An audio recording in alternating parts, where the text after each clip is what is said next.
Hi. What's up, guys? Good morning. Good morning. I hope you guys are good. I got a haircut. Hammy, holy shit, what up, man? How the hell have you been? I got a haircut. Yeah. Good morning, everybody. We're just kind of chilling. We're going to be chilling today, man. Chill vibes. Which one did you get cut? Oh, okay, well, hold on real quick. Let me, good morning, Hammy. Guys, if you haven't checked out Hammy, please go check out Hammy. He's a good friend of the channel. Good morning, good morning, Starkosaurus. Yo, new hair, who dis? How's everything going with the doggers? I hope you feel good. Soggy, would you ever wax off your eyebrows? Yeah, for like $200. No joke. Yeah, $100 an eyebrow. No joke. Haircut, you still sit on the throne of lies? No, I got it. Oh, is that it? $100 each eyebrow. Mm-hmm. I mean, I would love to do $150. But hold on. Ready?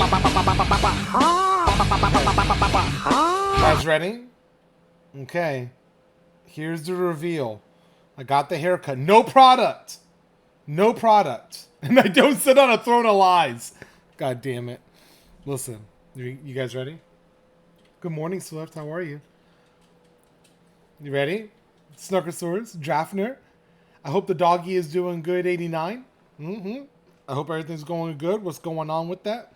Sorry, we were in the heat of battle in Pico Park with everybody. Good morning, Raven Rambles. So swiftly, MJRB Hammy, busy. Warden the Fox. Oh my gosh, everybody's up in this bitch. Soul Plague, Siri Bot. Good bot. Okay, you guys ready? Here we go. This is the haircut. All the way down. Got it done all the way around. And on this side. And the back a little bit, but look at the back. You ready? You ready?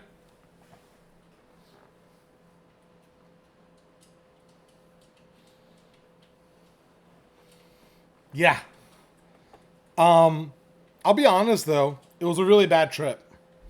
It was a really bad trip. Hello. Listen, I really was not happy with yo, Flokies, what's up, man? What's up? Good morning. Good morning. Soul Plague, business in the front, party in the back. Yeah, let me get the music on because I hate just hearing my own voice in the fan. So, really bad visit, by the way. Diesel is doing all right. He's eating occasionally, but still not walking the best. Doesn't want to come to the garden with me in the evening anymore because it's such a long walk. I feel ya. I feel ya. Keep us posted. If you want to utilize mental health awareness in the Discord, please go for it. A lot of people check that out. They may not even respond or leave like a what's it called, an emote, but people read it, okay? And as long as you're getting it out there off your chest, it's going to help out a little bit, okay? For real. And I want to touch base with you a little bit more about that. Mr. Clappy also, and to everybody else who reached out regarding my daughter, thank you so much. She is sick. She's real sick. She has a really bad ear infection from swimming. She has swimmer's ear. And then she also has an upper respiratory infection. And her tonsils are swollen. And the doctor was like, yeah, she has enlarged tonsils. And she has, that infection is making them swell up more. So she has interrupted sleep. She'll stop breathing. And that terrifies the shit out of me knowing that. But she wakes up, you know what I mean? So that's why she's so tired. It's basically like a form of sleep apnea for her, which is totally really shitty, you know what I mean? She's at my mom's house, Nana, Queen Bee. And yeah, man, just worry about me and my dog, worry about your daughter. Oh, I can worry about a lot of things, trust me. The ability to multitask, I utilize that for worrying about everything. It's called anxiety. And I love to fuel it. So you're good. Don't worry. I got you. I'll worry about you. I'll lose sleep over you. I lose sleep over the community. I think about you guys. From Melody, Shine going through things, Sweet Sugar Gal, So Swiftly, Raven Rambles, you and your dog Diesel, Busy if she's getting enough sleep, Soul if he has enough newspapers to read. My goodness, I don't even know, Freya and RavenCon. and Noodles, Queen Bee, you know what I mean? Princess Marmalade, Charlie. My goodness, Snarkosaurus, Arctic Wolf. You know what I mean? I'm worried about all of y'all. Okay, Papa Soggy, be worrying. Okay, Papa Soggy, be worrying. Worrying is the only kind of multitasking I'm good at. Well said, Snarkosaurus. So yeah, my daughter is yeah, it sucks. She's real sick, but she's in a good spirit and she's moseying right on along. And droplets in her ears, 4 droplets in her ear, her right ear, 3 times a day, 1 in the morning, 1 in the evening, and 1 at supper time. And then she also has 1 antibiotic that she has to drink 1 time a day. And that's about it. Yeah. And no swimming. And I guess this is great that there's no summer camp for the rest of the summer. So there we go. Worry about others mean you have a good soul and a big heart. Thank you. It is enlarged. And it probably will explode at one point, Draftner. Worrying is like a rocking chair. It gives you something to do, but it gets you nowhere. Well said, Talon. Good morning, you beautiful soul. So yeah, that's where my daughter is at. My son is home. He's been playing a lot of Fortnite. He's been doing a lot of art. He's just been kind of chilling. And let's see what happens here. Hopefully they find some solutions for your daughter. I don't know if they are still a thing, but tubes in the ears have kept me from getting ear infections since I was 5. And both my siblings survived tonsillectomies. So I guess those work too. Yeah, I think the swimming ear is really just because she really was in a pool like every day for like 7 days straight. And the doctor, who is absolutely phenomenal, basically, you know, told me, hey, check this out. She has an ear infection. It's from swimming, but you're gonna want to see a specialist regarding her tonsils. He was like, you're gonna want to see a specialist. He was like, there's just not room for inflammation. So if she were to get sick, there could be some serious complications. But you're not there yet. And she was born with big tonsils. And there's like another part of the tonsils that's inside behind the nose. He was like, those are what usually get inflamed and you can't see those being inflamed. And then you have issues with like sleep apnea and stuff like that. He was like, that's where, you know, you have to be a little bit extra cautious because then you can get a double whammy. He was like, her tonsils are just naturally big. Good morning, Busy. Mwah, our love. So yeah, that's where my daughter's at. And she's at Nana's house doing her thing. The haircut. I got the haircut yesterday with my son. My son's hair. That's it. Adenoids. That's it. That's the word. That's the thing that's behind the stuff that's in the thing. Thank you, Sarcosaurus. I've been dealing with some stuff since early. Well, goddamn, Busy. You be dealing with a lot of shit, boo-boo. My goodness. We're going to have to get you a hazmat suit with how much shit you have to deal with. We need to touch base. I need to make sure you're doing good too, Busy. It's been a chaotic last few days for me. And I apologize, my love. So the haircut situation, it was bad. It was bad. I'm not really too happy with it. I feel like he could have did better with my receding hairline, which, like, that's the other thing. He was like blaming everything on me, and I'm like, bitch, you're the fucking barber. The fuck is your problem? We usually go to a guy named Oscar or a chick named Luis. Then what's it called? Oh wow, he's a bit cock. Mr. Clappy, what the fuck? I will allow it. Bangs, bro. So you're saying that we somehow need to DoorDash you? Wait, hold on. DoorDash your daughter and mom some ice cream, popsicles, and coffee to you? I wish, yeah, dude. That would be amazing. We actually got rid of that feature because it was atrociously expensive. And I didn't know about it until way later. And in the beginning, when me and Raven Rambles and I think Angry Lady and Busy and Swift set it all up, it was more affordable. And then as time went on, the prices just went astronomical. You know what I mean? It was like $30 for a shake that cost like $7. Absolutely not. Just trying to make you laugh. It's my job. You did it. You knocked out of the ballpark. So he was making comments regarding my hair, and he was like, oh yeah, it's your receding hairline and all this other stuff and blah, blah, blah, blah. And I was just like, man, fucking eat a butt, dude. And then he was like really geeked out and moving around a lot. And, you know, he just was like all over the place. Like he was like on drugs or something. We usually go to Oscar, okay? And Oscar is like 80 plus years old. He's from Cuba. And he did my papito's hair, my dad's hair, my brother's hair, and my hair. But Oscar wasn't there.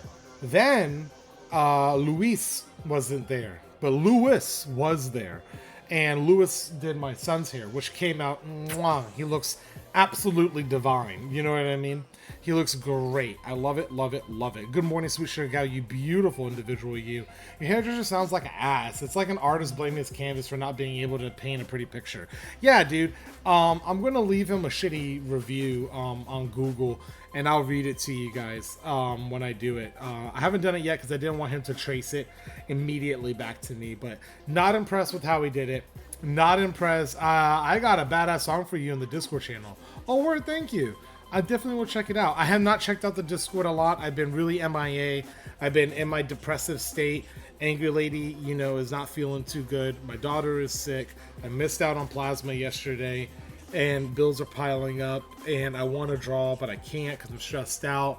The house is hot. You know how it goes, man. I'm just awful. You know what I mean? Oh, Soggy writes reviews, new stream idea. Oh God, I do write reviews. I'm actually a local tour guide. In real life is always more important than the internet. Oh, I appreciate you. Mwah. So, yeah, he was a little bit of an asshole. And then the other thing is that, so I need to get this off my chest. My son is very articulate, okay? When he was growing up, okay, we listened to a lot of Baby Einstein. We listened to a lot of podcasts. But I am a diehard Howard Stern fan, okay? Why I like Howard Stern, okay? Why I like Howard Stern? Set up a Fiverr and make some booty. I do have a Fiverr set up already. The reason why I love Howard Stern is because of his transformation and like metamorphosis into like the world's best interviewer. Okay, he can interview anyone and get anyone talking and really provides a good connection, right? So with that said, you know, he's a different person every like 10 years. You know what I mean? Now he's solidified as one of the best interviewers. He is the king of all media. With that said, when my son was born, I had to drive him around a lot. You know what I mean? We spent a lot of time in the car. I had to drive, you know, to and from everywhere and get everything done and drop him off at my wife's job, Angry Lady, who had a daycare there, then pick him up sometimes, and then also come home, then drive him to my mom's house. It was a lot, right? It was a lot.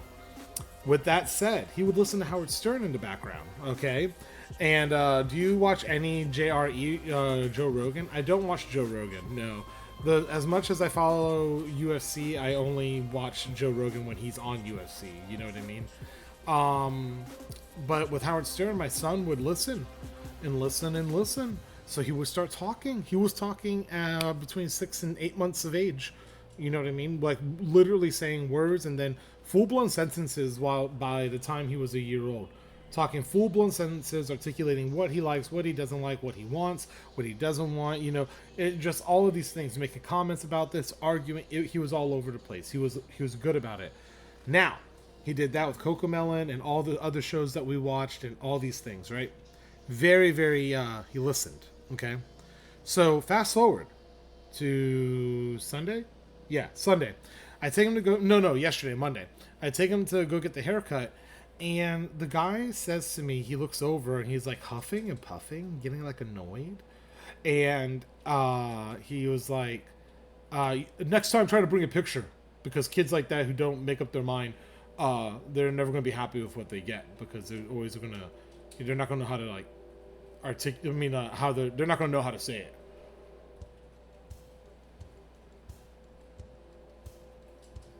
Then he was like, yeah, my daughter, you know, we treat her the hard way. We treat her real rough around here, the hard way, so that she learns. Because, you know, we're not always going to be here. One day we'll be dead. I was like, bro, you're so fucking dumb. Shut the fuck up. Like, okay, and it's going to rain inevitably. Okay. The wind will blow. Thank you, Captain Obvious. Like, I don't understand that whole entire notion of like, and it wasn't even like in a barbershop mentality. It was really more like aggressive. You know what I mean? You ready to keep me entertained when I do my sitz bath? Oh my goodness. Oh, you're in the bathtub? I mean, if I'm entertaining to you, you got a low bar and I like it. You know what you need to do? Find the most out of control anime and whatever haircut you can find and bring that picture to him. Be like, I need him to be like Goku. I'm autistic. I know the challenge I had when I was getting my haircut as a child. I went to the same place until I was 14 or 15 years of age. Yes, that I totally respect. That I totally understand. And that I have already got into my mainframe. It has been downloaded into core memory. So, Draftner, my son is... socially, you know, a little bit, but he's good. You know what I mean? He's good in the sense of like he knows how to articulate and say what he wants and stuff like that, right? So he was telling the barber he had, Lewis, no problem, exactly what he wanted, exactly. Warden Fox, mwah. And I really thought it was like I got the solution: go bald. Then you don't need a barber. True, angry lady doesn't like me bald. I've done it before. So yeah, my son did it fine. He told him exactly what he wanted, how he wanted it, why he didn't want the other haircuts, all that stuff. Does he have high functioning autism? We've tried, he's somewhere on the spectrum, but in our state where we live, they're really bad about like assessing people. It's really bad. We whew, we're gonna get into this, aren't we, Draftner? Where I live, it's still like, oh yeah, no, you're fine. Everyone's fine. Everyone's good. Don't worry. You're good. You don't need no assistance. Okay, just put him into school. Hard work will get you where you need to go. Mental health. What is that? What is that? The only health I know is a healthy bank account and a healthy body. You know, make sure to eat protein. That's where we're at. So in this state, it's really hard. You know, so we try to find help, and we get put on waiting lists. Then we try to expedite these lists, and we get rebuttals. Then we get refusals. Then we get denied. Then we have to go through the system all over again, and we have to fight tooth and nail. And to be honest with you, you know, I have ADHD and depression, and I was assessed as a younger kid, and what they told my mom was basically put him on a ton of, love you Busy, thank you so much for the lurkages, put him on a ton of medicines. You need to put him on a ton of medicines. And honestly, my mom was like, no, absolutely not. What I'm going to do is I'm going to make sure he's exhausted.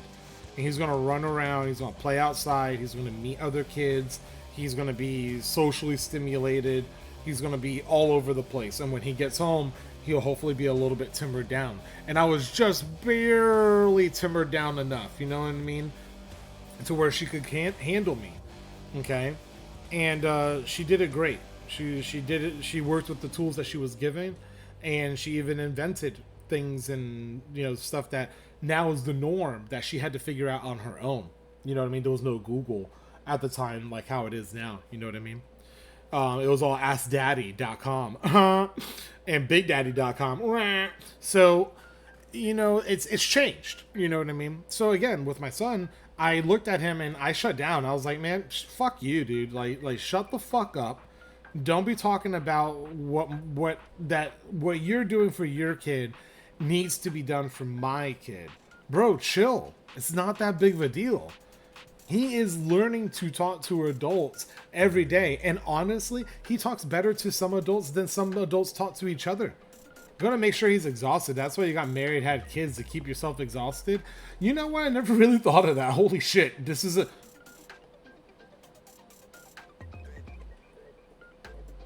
Yeah. Yeah, you're right. Oh shit. Oh shit. I'm stimulated all the time now. That's wild. I really never thought of that. That's why you got married and had kids. Whoa, whoa, whoa, whoa, whoa, whoa, whoa, whoa, whoa, whoa, whoa, whoa. that was a revelation. Love those people that are like, have you tried not letting him eat red dye? Oh God, my diagnosis is AD, bipolar disorder, autism, kleptomaniac, and pyromania. My klepto and pyro is under control nowadays. Word, you know, I there's this weird thing that I gotta get off my chest, and it's my hot take, but I think everybody in the world, unless they've gotten hurt by it or had a traumatic response to it, gets obsessed with fire. And Draftner, I just gotta say this. I think it's because of caveman days, because that was our first TV. You know what I mean? That was our first TV. You know what? That's not true. The Sky was our first TV. Ooh, big light. Ooh, nice, shiny, bright. Ooh, line through sky. Me happy. So. Or obsessed or intrigued, some type of that it gets this response, you know what I mean? When you're at a campfire or a bonfire or at a grill or at a smoker event or whatever, if there's a glass blowing, like whatever, okay, you get upset. We are drawn to the fire. Ooga booga booga ooga booga points to the sky. Exactly. All right, I'll buy what you say, slinging. So there's just something in there. Even the most professional guy will turn into a kid when you give him a sprinkler, a sparkler. Yes, a sparkler. Yeah, sparklers. You see what I'm saying? Fireworks. It's in the name. So I think that it's just a human thing to get like blown away by certain things. You know what I mean? Thank you. I'm full of a lot of wisdom this morning.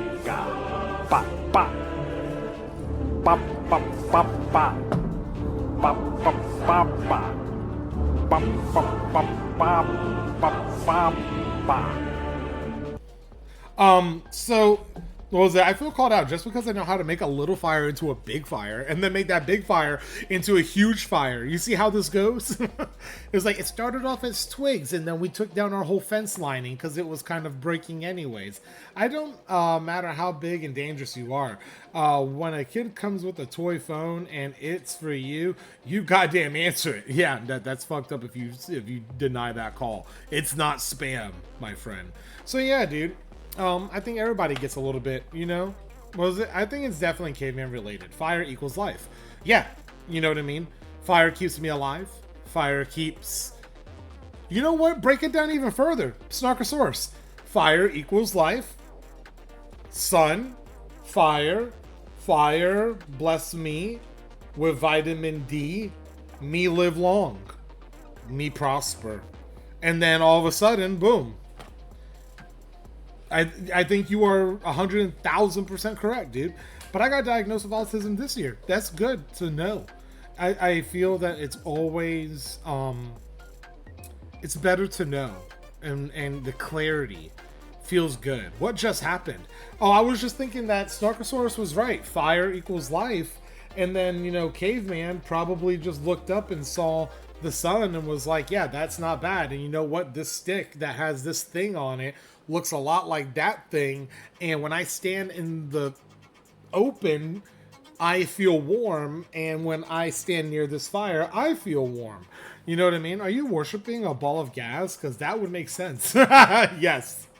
We actually talked about this at the dinner table the other day, too. It's kind of funny that we did this. My cousin burnt down his dad's boat shed because he was looking for night crawlers with an old shoe he lit on fire because he couldn't find a flashlight. Speaking of burning down houses, I watched Project Zomboid, and I wanted to play it. You know what I mean? And one person showed a video, and I hope I can find it and maybe post it for you guys.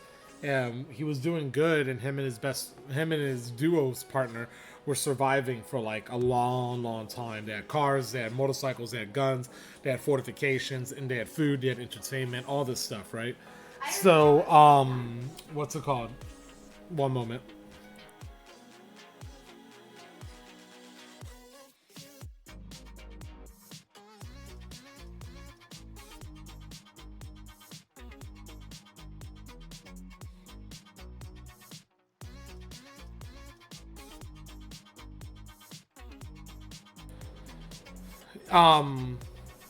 What's it called? I lost my train of thought. My son is playing Fortnite. I started yelling and screaming, and I needed him to understand that can't do that. You know what I mean? I lost my train of thought. Zomboid. Oh, okay. So yeah, thank you. Someone's paying attention. I'm not. Um, what's it called? So yeah, he went over into the house and they were trying to burn the bodies of the zombies, and he kept throwing all the bodies on top of a fire, right? And as he was throwing the bodies on top of a fire, nothing happened. So he was like, I need to investigate and see what happened. He got too close and he got set on fire by the campfire. So then he ran inside his house and he was like, no problem, I'll be fine. So he ran inside his house and he turned on the water in his shower. But before he could turn on the water, his character died and burned alive.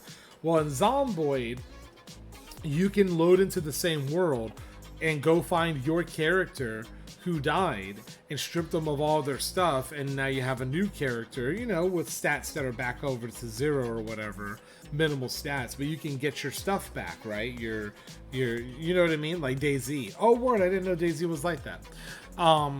So yeah, you can do that.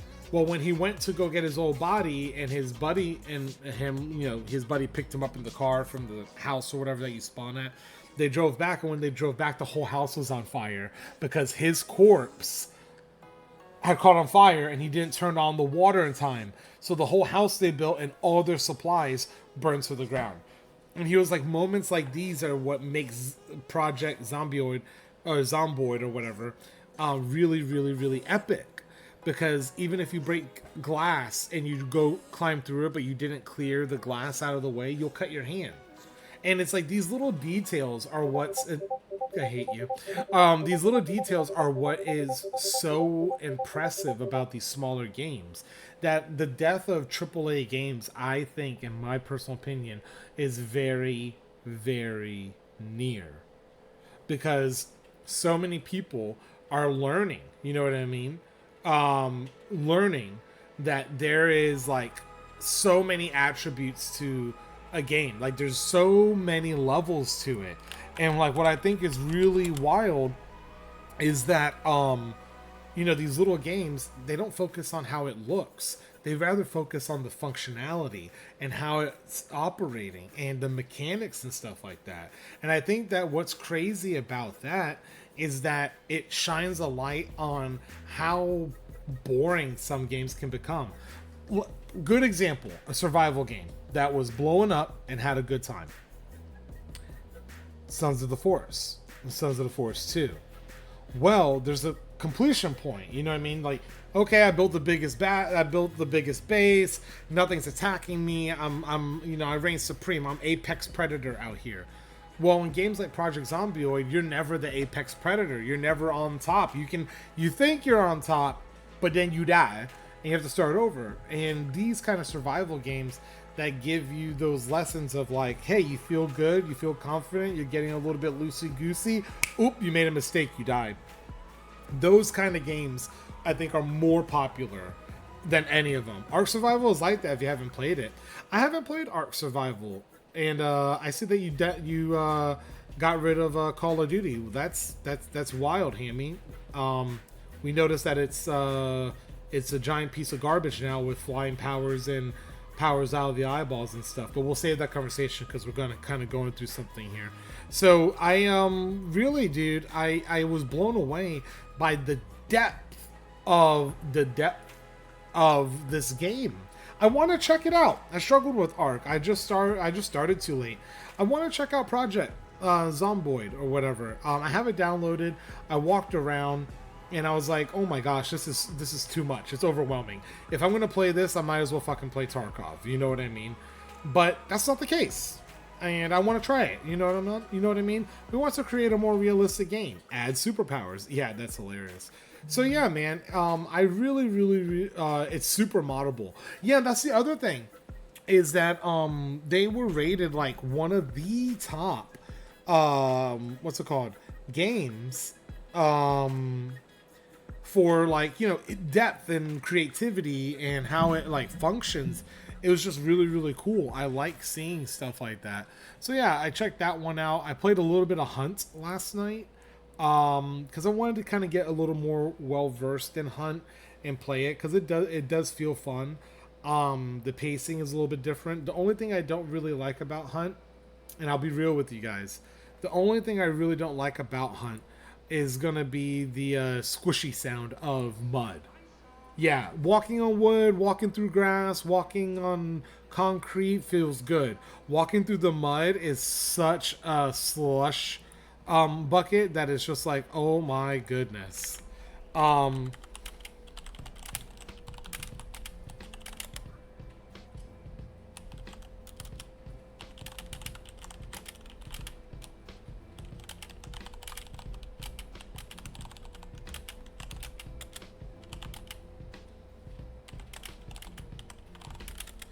So, very moist sounding. Yeah, I want to do a trade with you if you're interested.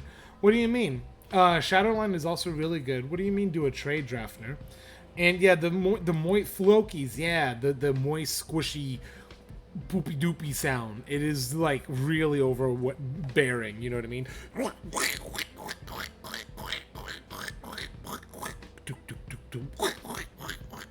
That gets a little bit repetitive after a while. That one is the one that kind of makes me go, I can't do this right now. But it is, I do like the mechanics. It was weird though. Last night we did really good. Me, Steel, and RavenCon. We ran through the whole map. We killed, I think, almost all the players. Keyword, almost. And we're at the very, very tail end of it. And as we were leaving, we, what's it called? We got onto the extract and I died. Steel died. And I was like, what the fuck just happened? It says that the person was 1 meter away from me. The person was camping the extract, but littered it with bombs and booby traps. Like poisonous bombs and booby traps. And was the only player left. And we just happened to go to that extract. And he killed all three. They killed all three of us. I want to do a trade with you if you're interested. I get paid next Monday. So the trade is, you play the latest song I shared on Discord today. I will buy a prenumation on you. That's a good trade-off. I have no idea what that means, Jaffner. What's it called? I like to play music and, when I can. And sometimes, I don't like to play it too much on stream because I get a lot of emails from Twitch saying, cut that shit out. And I'm like, my God, dude. How can partners with thousands of people in their lobby, okay? Thousands of people in their lobby get to play music willy-nilly and not get in trouble? And it's obviously DMCA music. By the way, you be offended if I named a plant in my garden after you? What? No, you can choose which one. A zucchini. Oh, yellow squash. Green pepper. Versatile. 1 of 5 kinds of tomatoes. Corn. Ooh, it might be the corn because it has the juices. Green beans, pickles, pumpkin. Oh man, and it's almost spooky season. Cucumber or corn. Well, nobody likes a rotten pumpkin. I'm gonna go with pumpkin. Yeah. A soggy pumpkin. A soggy tissue pumpkin. I think that would be good. Prenumation is a subscribe. Oh, thank you. And how dare you tease me like that? I might be dumb, but how do you grow cucumbers and pickles? I've never really watched anybody or seen anybody grow a cucumber or pickle. I think that they grow out of little shrubberies, right? Above ground. They're not like a potato where it's in the ground. Kind of like my player skill base and what's called Tarkov. But yeah, dude, it's plant a seed, water it, let it grow. Nice. Aren't pickles just cucumbers? Wait, what? What? Pickles and cucumbers? Yeah, I think they are in the same family, right? They are in the same family, I believe, right? Yeah, they're pickled cucumbers. They have been pickled. God damn it. I'm learning so much today. So much. That's a real thing. That's a real thing, Soggy. They're both cucumbers, but the pickling ones are much smaller. They are fairly simple to grow. They are the same, but some variety of cucumbers are better for pickling. They have been touched. Also, I don't know if you guys have noticed, but we did go live this weekend. for just like an hour and 30 minutes. We wanted to show you what we came across, and some minds were broken, some hearts were deflated, and some friendships were questioned. But we played Pico Park. Yeah, I couldn't find a VOD. Oh, of the stream? Here, let me go see if I can find it. Hold on. I think I posted it. Let me see. I think I already did it. Hold on. Let me see. Video producer. Oh, yeah, I posted it. It is posted. Can we remain friends? Yeah, slowly rage quitting. Oh, wait. This gem from Pico Park. Hold on. Jump on. Oh, this was so good. Okay. Let me pause the music. I need to show you guys. Okay, watch. Just watch. This was so good. This is after us playing. Okay. This is after us playing Pico Park for an hour. We survived. Okay. This is after an hour. And we did survive, yeah. And we did this like 30 times for like 40 minutes. So, no, realistically, about 30 minutes. Yeah, take off that 10-minute barrier. But I want to show you guys. You ready? Here you go. Me. Now jump on me and jump over. There we go. Whoa, and jump whoa, on whoa. her. Whoa. Jump on her. Whoa. There we go. Slow down. Slow down. Hold on. Jump on blue. Blue jump. Oh. Oh my god. Oh my god. Oh my god. Just there you go. Jump blue. Then jump on my head. There we go. Oh, there we go, Red. Clutch. All right, stay there, Red. Stay there. Go blue. I'm fucking scared. Open the door. Okay. Okay. Now wait. We gotta leapfrog out of here. God. Clip it! Crown hit it. Crown hit the thing, and then bloop, he left. This motherfucker left, dude. You look like offline. Boop.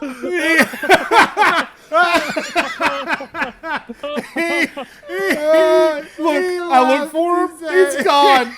The rage quit from hell. There we go. Look. Everybody was working so hard. Slow down. Slow down. Jump on blue. Commander Crown. Oh my god. Oh my god. Oh my god. Just there you go. Jump blue. Then jump on my head. There we go. Oh, there we go, Red. Clutch. All right, stay there, Red. Red is angry lady. Stay there. Go blue. I'm fucking scared. Open the door. Raven Rambles. I'm fucking scared. Now, wait. We got to leapfrog out of here. God. Clip it! I love every second of this clip, dude. Every fucking second of that clip. I love it. It never gets old to me. I ain't never played Leapfrog like that. Crowd the whole game slowly. Slow. God damn it! Wait! Oh, I love it. It was the best, dude. You know what? This is really scary. Yeah, that was fucking terrifying, dude. Me and Raven Rambles were beside ourselves. Everybody was laughing, right?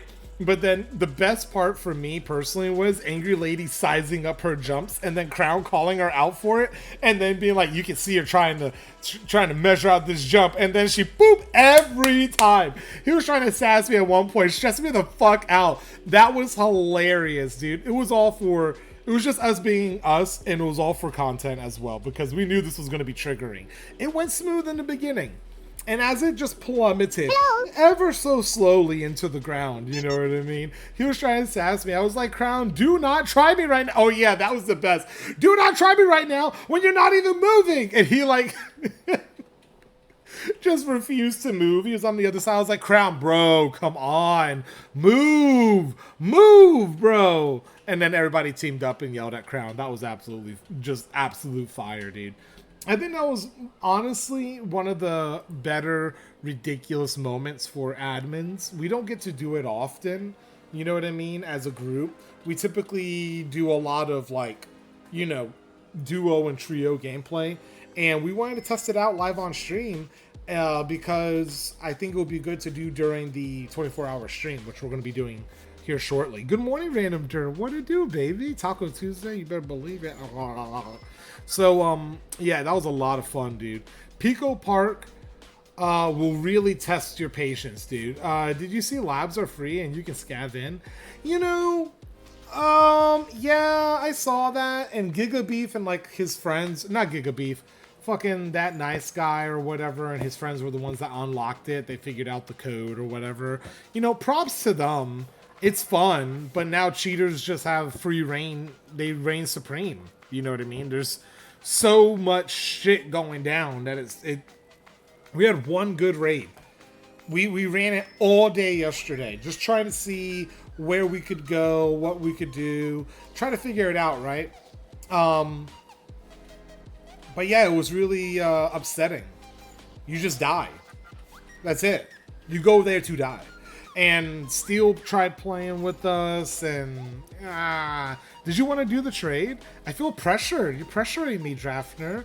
You're so aggressive. Oh my goodness. Post a song so one of my admins can vet it in the Discord before I make my decision. Tarkov has always been a cheater's paradise, but the game is still fun regardless. People are going to be poopy heads. Oh, it already posted. Oh, word. Well, then I'll see if one of my admins or moderators can check it out before we do anything. We'll throw in a foot pick. Oh my goodness. What's it called? Random Dirt. I really agree with you. It's always been a cheater's haven.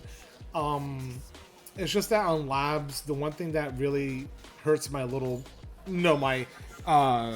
cholesterol oversized heart is that I'm just not well versed in it. So I don't even know where spawns are. And I've said this in the past, I feel that Tarkov is all timing based. So like, you know, knowing when and where and how people are going to spawn in is like the biggest thing to nail down first. So like if it's in woods, you want to know where the two closest spawns are, and then you're going to push one or the other, or you're going to chill and wait. You know, customs, same thing. With labs, I feel like, oh, how do I say this? I feel like when you spawn, you're only given 15 seconds before you're already engaged. And it's really fast paced. Oh yeah, for sure knowing that info is huge and not getting popped in the back of the head. What are admins supposed to be doing? Seeing, watching in Discord? I missed that info.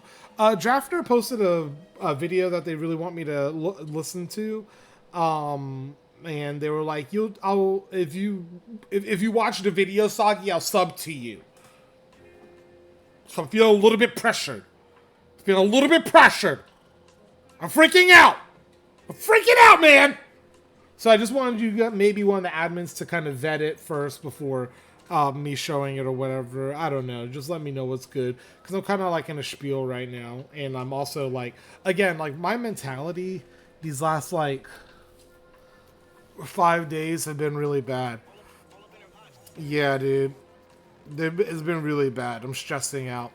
It's just so many things that have been kind of stressing me out. And, you know, I'm just not, I'm happy, but I'm also like, just like freaking out about the future, which is, again, inevitable, you know. Tomorrow's going to happen whether I'm here or not. And, yeah, the thing I'm freaking out about is my daughter's birthday, which is on the 31st. And, you know, I just really want her to have a good birthday, man. And I just get really down in the dumps thinking that I'm not going to be able to provide that for her. And I got to figure something out to try to get, you know, I want to get it done. You know what I mean? It's just a really big deal to me. Because, you know, she's a sweetheart. I mean, guys, she lights up so... When's her birthday? For fuck's sakes, the 31st. Right around the corner. Yeah. And Angry Lady actually is, you know, I love her to death, yet she stresses me out more than anybody else about it. But she has a good reasoning, dude. She knows what's up. She's like, babe, I understand you like to be nonchalant about things and try to be good. Today is my daughter's birthday. Oh, shit! Happy mother-freaking birthday. Let's go, baby.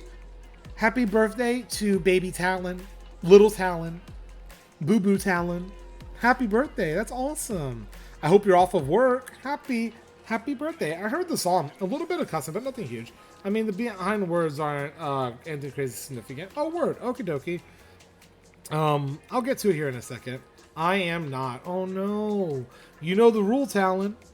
Poop your pants. You get to go home.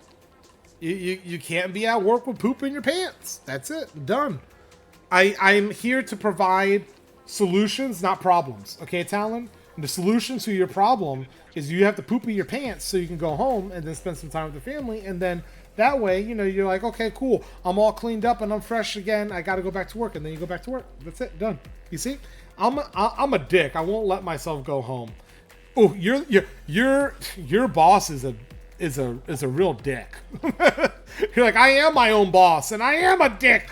Ugh! What do I do? There is a video that I wanted to show you guys today regarding these NPC actors on TikTok. I'm really intrigued about this. Oh God, I got something in my eye. I'm really intrigued about this. Angry Lady was the one that pointed it out to me. She's like, this shit is all over my feed. What is going on? And I said, fuck if I know. What are you talking about? And I pulled up a video and she was like, that shit right there. What is this about? And I was like, I have no idea, babe. I have no idea. So I watched a little bit of the video and I think it's a doozy. I think you guys might like it. It's by a person named Papa Meat. I think so. I think that's their name. It's just a music video. Rap, not my style, but some dark imagery. Music was a 5 out of 11. What are your thoughts about no longer watching Twitter videos? Now we have to Google X videos. Good luck. What are your thoughts about no longer watching Twitter videos? Now we have to Google X videos. Oh, wait a minute, what? That's a real site. Don't go there. But wait, what are you talking about? You're blowing up my brain right now. Wait, what? You mean Twitter changed their name, is now X? That's it? That's their name? X?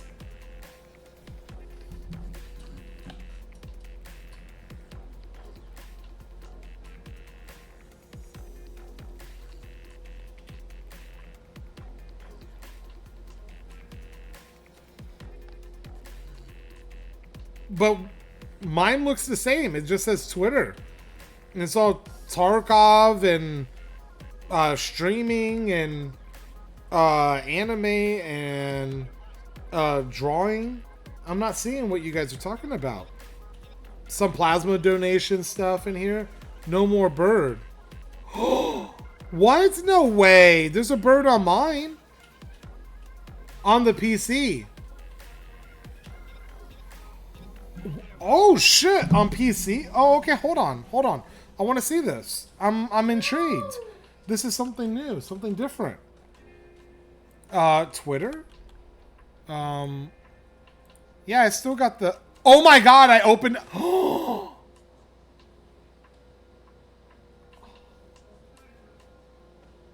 What?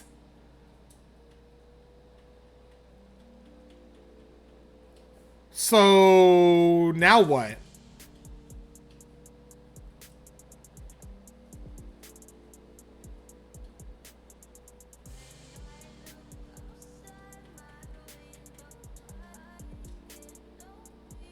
I'm so confused. That is so intriguing. I'm glad though that mine still stayed the same. You know what I mean?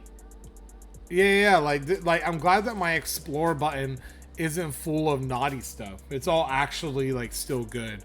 Like when I first made my DeviantArt page, wow, the X looks hideous, dude. The X looks hideous. It is a really bad fucking logo. Whoever made that logo was lazy as shit. I'm gonna look at it again. Yeah, it's just... That is awful. There's nothing nice about that. At all.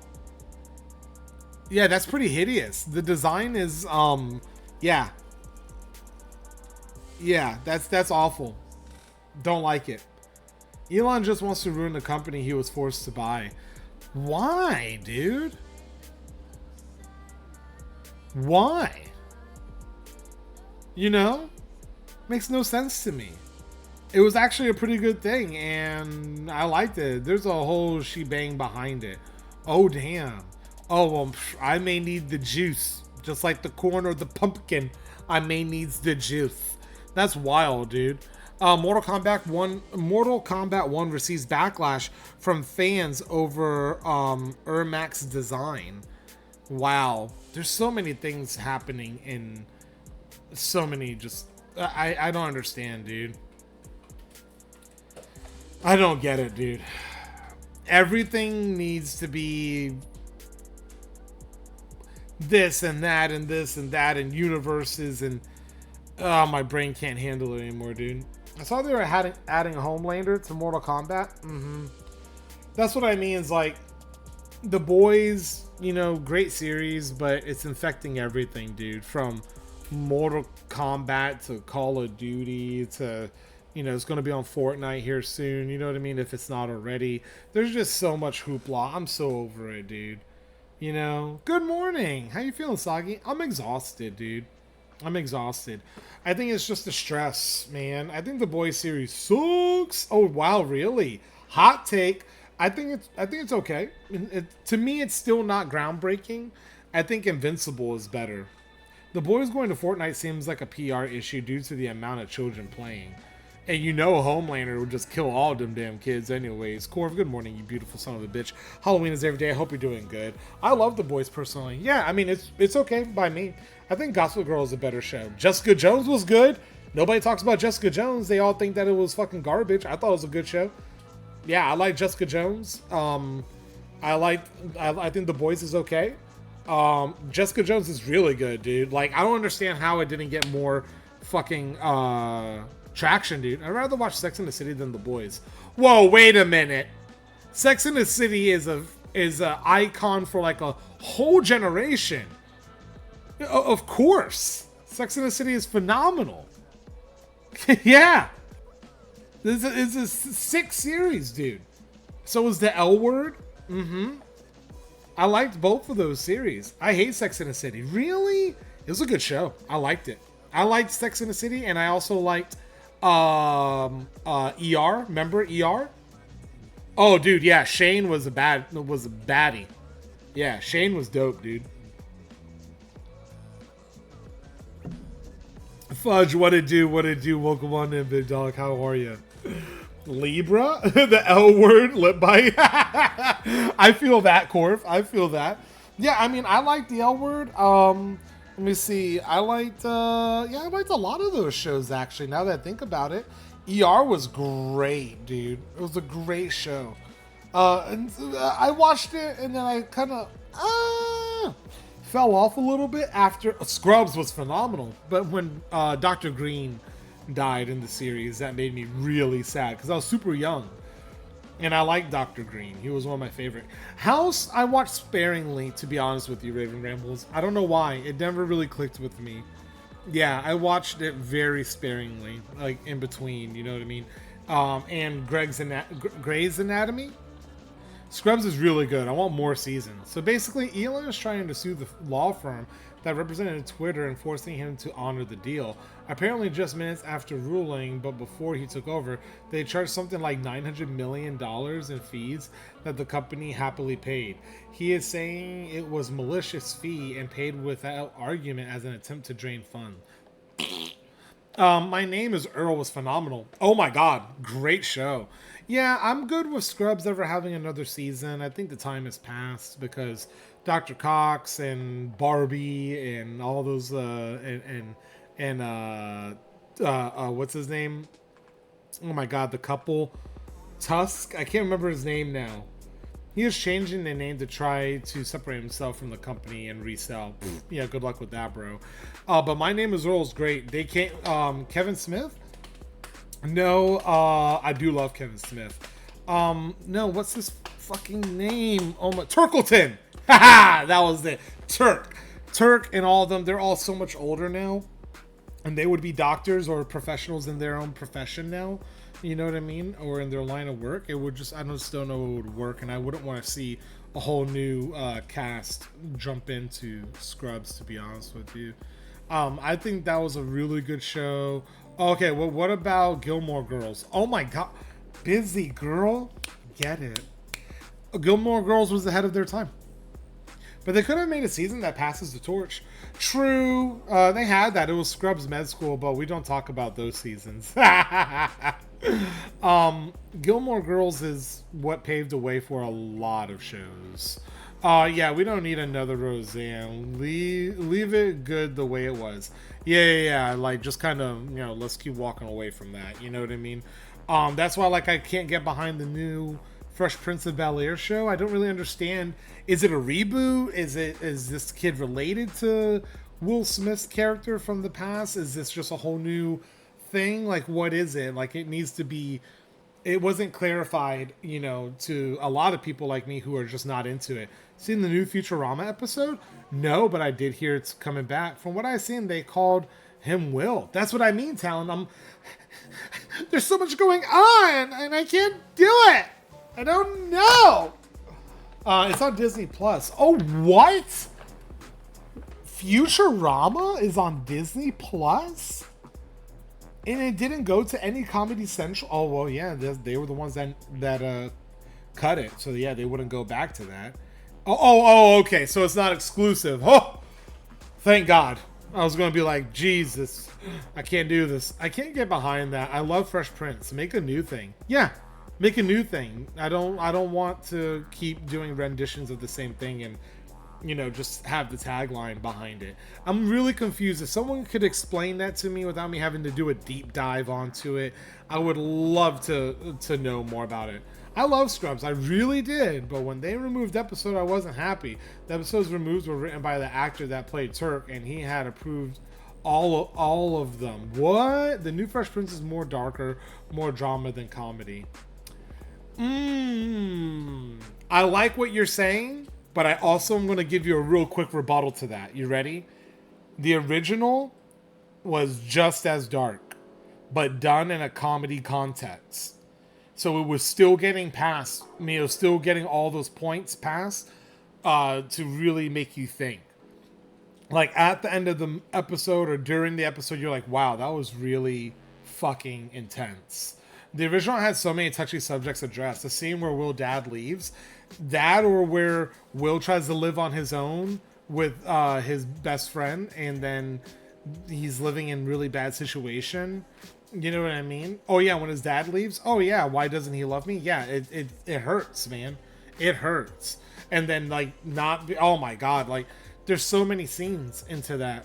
From losing like relationships, to growing up, to not being daddy's little girl anymore, to becoming his own man, to realizing that he's in a all white dominated private school and he's just trying to be him. It was like so much stuff, dude. Oh my god, Jeffrey on Hill. Yeah, I'm good. Yeah, I'm not gonna watch it. It dealt with all the Zambi, good morning. Mwah! Love. It dealt with all the hard stuff, but gave it a comic relief we needed. Yeah, and they did it in such class that a lot of other... I mean, we did this for like 10 years during... I'm not typing in an hold on real quick, guys. One moment. Remember, my son is home, so hold on.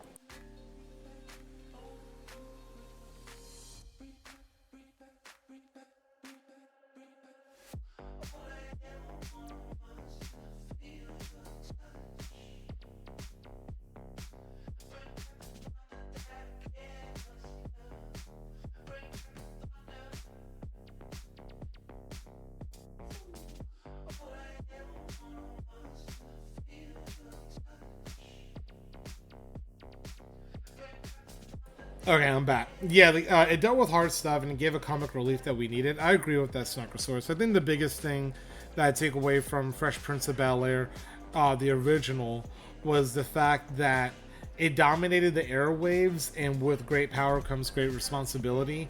And I honestly got to tell you, they talked about a lot of things that were really, really, really rough. And they did it in great in a great way. You know what I mean? Basically, they removed any episode that could have been accused of blackface. JD's fantasy of being Turk. It seems like a stretch and broke up a lot of the stories. They missed out on an opportunity. My favorite in Scrubs is Dr. Cox. So much anger and love at the same time. MASH, such a good series, will always be iconic. I heard that there was a modern remake in the works, but I haven't heard if anything came of it. Well, I mean, with everything that's going on in the industry right now regarding writers and, supporting and background actors and actresses and just, people in the whole entire thing, it's really hard right now. And a lot of shows are pushed back, like Wednesday and all that. So would you say you like Cox? I love that. Have y'all watched Raising Hope? That's one of my favorites. I have not watched that. I think that they missed out on something like that, to be honest with you. I think that would have been really funny back in the day. Like everyone that tried to bash Tropic Thunder, and then they didn't have a leg to land on because people of that ethnicity did not take any harm to that, because they understood. People understood Robert Downey Jr. is playing an ignorant actor who is going to do blackface, and he is an idiot, and he is just so dumb, and he's playing that character. That is the character. And people were like, yeah, we're not mad at him. We're not mad at Robert Downey Jr. Why would we be mad at him? He did a great job of depicting an asshole that would do that. The acting is superb. He did it great, and he didn't do it in disgust. You know what I mean? And then even better, you have another black actor at the time who says to him, "Why are you doing this, man? You know you're just a dude playing a dude, and well, you're not black." And it was just so good, such a good interaction, because it shows the hypocrisy on it. Like it's written, in my personal opinion, is written flawlessly. And it couldn't be done in today's day and age. And same thing with the Turkleton thing. We haven't tried it, so can't say anything, but I'm not attached to males. Was it Will smack Chris enough said? And it's a reflection of criticism of the industry. Yeah, if you ever want to feel sentimental, look at how MASH ended. They had to rewrite the ending on the fly due to wildfires. Oh yeah, that was wild, dude. And then the ending of, what's it called? Man, hold on. I'm losing track here. There's an ending that I really thought was well done. Brooklyn Nine-Nine. They in their last season, okay, really honed in. I believe it's season 8, where they were talking about COVID and everything else, all these things, right? Police brutality, you know what I mean? Racism and just balls to the wall. They went all in because they knew it was their last season, and they did it very well. And I love what they did with it. You know what I mean? That they shows you just a glimpse of what happened right after everybody quit or moved on or became a stay-at-home dad or got promoted and then became commissioner. Phenomenal last episode. One series that I want back is Jericho. Never seen it. Modern Family, I can't say the same. Sorry. Modern Family, by the last 2 seasons, it was a struggle. It was a struggle. And I think what ended up happening with Modern Family, and I'm not really too afraid to say it, is that it just didn't, it didn't learn to grow. It learned to redigest and regurgitate the same jokes. You know what I mean? I haven't finished Brooklyn Nine-Nine. I had trouble getting into the last season. Not sure why. It just felt off. I think the whole season was a goodbye. And it was a goodbye to multiple things. Not just the season, but goodbye to cop shows in general. Goodbye to lightheartedly talking about these things. And goodbye to, you know, just like that whole premise, you know, like having it a joking satire kind of way. It wasn't working anymore because some of the episodes you can tell were a big issue. Having your gun drawn, you know, when there was no physical threat, you know, joking around like while arresting somebody, and then, you know, blah blah. But they did touch on it. Remember when the old cop showed up and he wanted to talk to Peralta, and Peralta idolized him, right? And then found out that he was just a bad person. He was racist, he was homophobic, he was all these awful things, but Peralta had to figure it out the hard way when he criticized Captain Holt and he called him a name that was just unforgivable.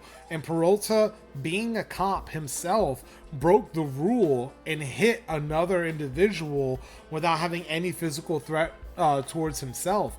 And he did it on behalf of another individual, and he still got in trouble for it. But it was such a good moment for me to see that, because I've been in those situations where someone says something about my close friend, and even if they weren't my close friend and I just knew them as an acquaintance and they said something else horrible about them, I would probably sucker punch the fuck out of you too, bro. Because like I said, in this community, don't say things that are going to catch you looks or going to catch you fists. Like, just don't be that person, dude. We have enough shitty things going on in the world. So I think that's why I really, really like Brooklyn Nine-Nine and its evolution through the series, you know? Modern Family, good evolution through the series, becomes stagnant around season 6. Or season 5 to 8 or 6 to 8. I can't really put my finger on it. But, you know, other series that grew and kept evolving and should have kept going was like, what's it called? The Earl Show. My Name is Earl. That was, dude, continuously evolving and showing different things and aspects of people's lives. You know what I mean? In a series about a town that survives a nuclear terrorist attack in the USA, they canceled it mid-season 2 because it was too realistic scenario that could happen. They even showed how the terrorist attack came to be and how it happened. There were a theory that U.S. government shut Jericho series down. Jericho, I gotta check this out. Never heard of it. Raising Hope was made by the same people who did My Name is Earl. Oh man, that sounds good. Yeah, I gotta check out Jericho then. Wow. Flew right underneath my radar, just like so many other things that I've missed out on. There's so many things to check out, and like, it was funny to hear Crown say the oversaturation of Marvel is now here. It was always here. I just think that it was good product, and now it's not. Marvel's shows have gone drastically downhill, to the point where some of the shows resemble more of a WB show. You know what I mean? Like, remember TNT? It was like it's like TNT quality now. And you can see it. You can see it from just the cinematography to the makeup to the costume design to the story plots. It's just, whew, it's rough. Nothing, and I agree with a lot of people, nothing's going to be more pinnacle than the 10-year stretch up to Endgame. That's it, man. Viva La Bam and Jackass. Enough said. Yeah, those shows aren't going to be able to be done anymore either. You know what I mean? It's just wild. Yeah, Raising Hope is a good one. I hear similar vibes. I've never watched My Name is Earl. My Name is Earl is awesome. Good fun. Good fun. But even more importantly, it also drove home a lot of messages. But in the prop design and the scene selections and like the environment, it really does a good job of showing you what a little bit more of a low income style background really looks like, you know what I mean, without going too above and beyond.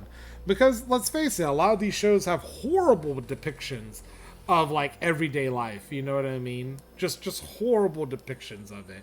Because most of the time people don't want to see everyday life, so you have to spruce it up, you know what I mean? I think the last Marvel thing I watched was Luke Cage. Luke Cage was good. I liked Luke Cage. I think it was good. And I liked She-Hulk. I feel they did her dirty, though. Bro, I'm pretty sure they used a trailer I grew up in for his home. You see? Accurate shit, bro.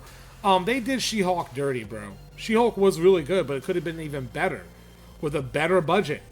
But because it had a female lead character, and a lot of people were like, I don't like this, blah, blah, blah. We had a lot of people in here, too. Swift and Raven said, why is her name She-Hulk? You know, and they caught a lot of backlash by keeping that name. But what was good was in the middle of the series, not even third episode in, they dog on it. And they even say, why am I She-Hulk? I hate that. And I love that they tackled that subject in there. They're like, some people give you a name and it just sticks and it sucks sometimes. You know what I mean? And like, what was it, Spider-Man? You know what I mean? They hinted to that. Him being called Spider-Boy and Spider-Kid. And he's like, I'm Spider-Man, dude, Spider-Man. And it's just another good talking point. You know what I mean? That they're like, this is fucking lame, dude. She's just another Hulk. She's a Hulk. You know what I mean? Red Hulk, Green Hulk, Hulk, and then all Gray Hulk, Purple Hulk. That's it. Dark Angel, Jessica Alba, one of the most underrated shows ever. Dark Angel. I can't put my finger on it. I think you would like it. It's on Hulu, I think. That's what Rising Hope does. It's about a low-income family that suddenly has to raise a baby. Zambi, I don't want to watch my life autobiography. Jesus. Just fucking around. Zambi's like, you would like this. It's about a low-income family that suddenly has to raise the baby. I'm like, well, fuck me. That's my home videos. Me and Angry Lady having a baby, not knowing what the fuck to do, how to do this. Like, how much money we got? How much money is this kid going to cost? I think we got this. And then in the famous words of, you sure about that? You sure about that? There are plenty of shows that have female lead characters that are successful. Okay, Talon. What I'm talking about was CGI and budget to make the show even better than it was. But they opted out for it because I believe Jessica Jones, She-Hulk were the only two from Marvel Cinematic Universe that had female lead characters. And Jessica Jones had to literally pull, like, that whole situation had to pull nail and tooth to get the budget where they needed it to not make it look like a shitty soap opera. And I'm so glad that they did. Because the film grain looks good. It looks like a serious fucking show. And I like that about Jessica Jones. What I have read is that the scene where she twerked, that scene most people are complaining about. This is how I see that scene. The actor that played She-Hulk got the chance to twerk with one of her favorite celeb and she took it. Well, yeah, she wanted to. Why not? And Meg Thee Stallion wanted to be into it. Why not? That's not what I'm worried about. What I'm more worried about is when they slash... what about Wonder Woman? That was well made. Yeah, the only thing I gotta say about Wonder Woman is that they also cut corners on CGI for her. See ya, Zambi. They did. You know, when they turn around and they delete a mustache in a AAA movie or whatever, and they have to redo the fucking actor's face for the whole time, and he comes out with like a lip like that, and he's like, I'm Superman. That's an issue for me. You know what I mean? That's an issue for me. Because I don't like that. You know what I mean? Like, there are good stories that can be made great, and great stories that can be made phenomenal. You know? But then when you turn around and you blow a huge portion of your budget to fucking fix a mustache, but then for a whole movie, you cut the budget for, like, the in-sequence fighting, and CGI has to do this and that just to make a whole movie?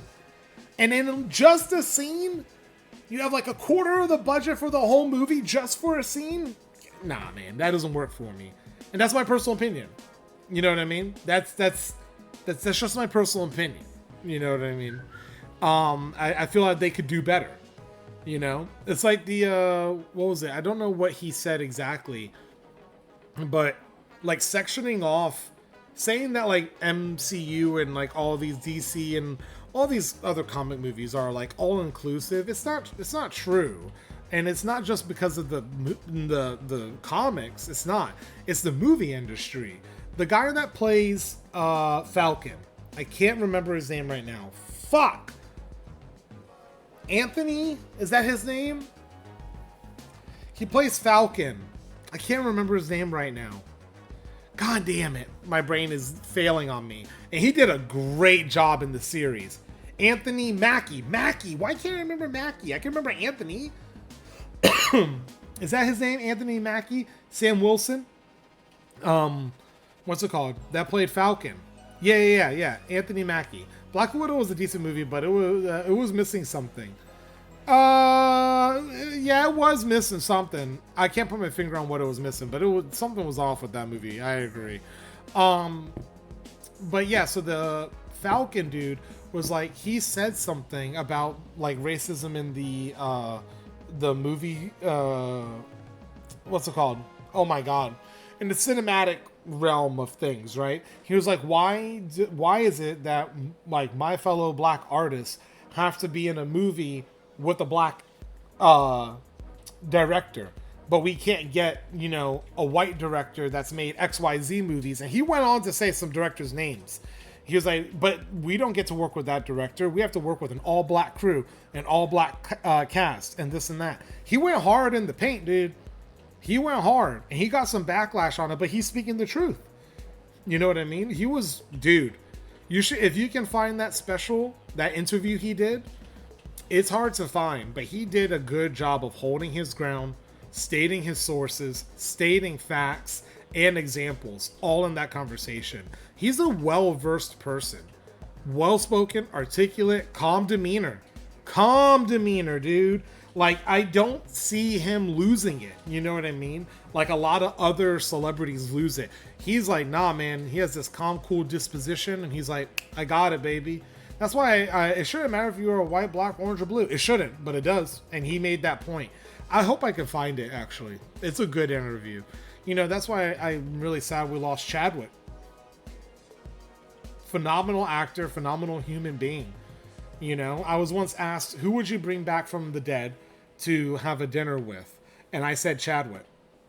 The only reason why is because he was so iconic in such a short period of time. He rivaled, literally rivaled, okay? What's it called? What's his name? Robert Downey Jr. as Iron Man. Bro, there were times where I was like, I kind of want to hear Chadwick, Black Panther, talk over Iron Man. No joke.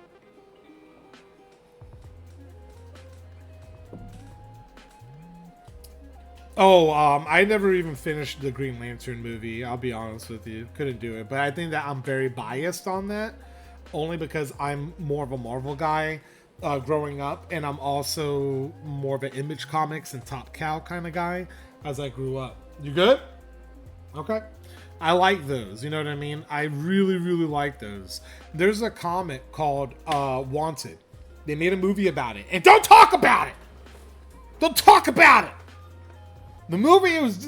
I just want to throw up. Eat my own throw up and throw it up again. All up on that movie. With Angelina Jolie and Morgan Freeman. God, they've ruined it, dude. The comic was so groundbreaking, and I rate it as one of my #1 comics I've ever read. Right up there with House of M, Messiah Complex, Kingdom Come, Dark Knight Returns, all of that, okay? But Wanted, bro. With characters like Mr. Rictus and Shithead and the Tinkerer and all that other stuff, dude. The Dollmaster, I mean, not the Tinkerer, the Dollmaster and the Professor and Fox, and there's just so many characters. You need to treat yourself to that graphic novel. If you don't read graphic novels and you read books, but if you don't, or you read really short, small comics, please take a chance on this one and go get yourself the book Wanted. It is phenomenal. It's about a guy named Wesley Gibson living in a horrible state right now. You know what I mean? And he is approached to change his life for the better and finds out his dad was the supervillain of all supervillains, okay? Like the cream of the crop. And he finds out that his dad is like the top villain. And then his dad dies. And he doesn't know, he never met his dad, but he just found out about his dad, and that his dad is dead. And he goes on to kind of take over all of the bad guys, and they rally together, and he finds out that the world he was living in, right, is run by villains only. There's no superheroes left. Because the professor did the math. He said to every superhero, there's like 5 or 6 villains. So all the villains came together, devised a plan, they put their differences to the side, and they all attacked the heroes at once, and they ended up winning by sheer numbers. 6-1 on every superhero, right? Average, on average, 6-1. Sinister Six is where it came from for Marvel and Spider-Man. So they did the average, and they figured if we just wage a war, we win. So they killed off every single superhero, but they left one alive. One. Okay? And they took all his powers away, and he started getting older and older and more decrepit. And it was and they couldn't say his name, but they could reference him. The Man of Steel. And I thought it was so good. The Man of Steel has been broken down to be nothing other than just a normal human being at this point. It was beautiful. There's a line in it that I have to say to you guys. I never thought I'd be pumping... What was it? I never thought I'd be pumping lead into the Man of Steel. And what they would do in this comic was, since they took over their world, right? They took over their world, and in this world, all heroes are dead. The professor says, and he warns everybody here, you know what I mean? All the villains, because it's like Mr. Rictus and like all these guys, they control each continent, right? It's under their rule. And then they like basically men in black, boop, boop, everybody. And they live their lives, right? So Mr. Rictus, he's the worst. He's absolutely the worst. He's like, what was it? If he wants to kill it, he kills it. If he wants to fuck it, he fucks it. If he wants to eat it, he eats it. He is Mr. Rictus. He does what he wants. He was a priest who lived his life all abiding by like everything. Never broke a rule. Was like the only person to ever live like, you know, the clean life. And he dies, right? I think of like an acid attack or something. He's like covered in acid. He sees nothing, a void. Nothing at all. There's no higher consequence. So when he comes back to life, he knows, as he perceives it, that there's no higher consequence, so there's no reason to do any good anymore. And he's volatile, homie. Fucking volatile. There's another character named Shithead, and he's comprised of 666 most lethal and horrible entities to ever live on Earth. He can make himself as hard. He can hit you with the force of the freight train and kill you, and then slip away through the grates liquid clean like diarrhea. So he's like Clayface, but he's made of shit. And we're back a dinosaur story. So in this story, the whole premise is like what's happening, what's bigger and better out there, and the professor warns everyone that if in this universe we killed every single hero, for every action there's a reaction. Since we did that, that means that there's somewhere in the endless timeline that the heroes decided to kill every villain. And he realizes that what they were doing was they were going to parallel universes to train. That's it. So they would literally show up in your universe just to kill superheroes and recruit a couple more bad guys. And anyone who didn't join them, they kill them too, and then they leave. Insane, dude. Tribute, what to do? How are you? When will you play Mech Arena again? I was actually thinking of doing a sponsorship Saturday or something like that, where I play only sponsored games back to back real quick. Like World of Warships, Mech Arena, and Raid Shadow Legends. Because those are the ones that I can kind of show on stream that I do. But yeah, that's what I was thinking, Tribute. I'm glad that you asked that. It's something that I wanted to do in the pipeline. But right now we're like stressing, trying to figure out the 24-hour stream. And yes, Talon, you're right. I am working on a comic book. Yeah. I'm working on a graphic novel. Steel, Busy, and RavenCon have given me some really good pointers onto just use talk to text and like write everything down, get it out of my head, and then start doing some storyboards and making some characters. I have characters named like Teddy, Ugu and Ragu. What's it called? Yeah. You should have a roll of toilet paper on the table behind you.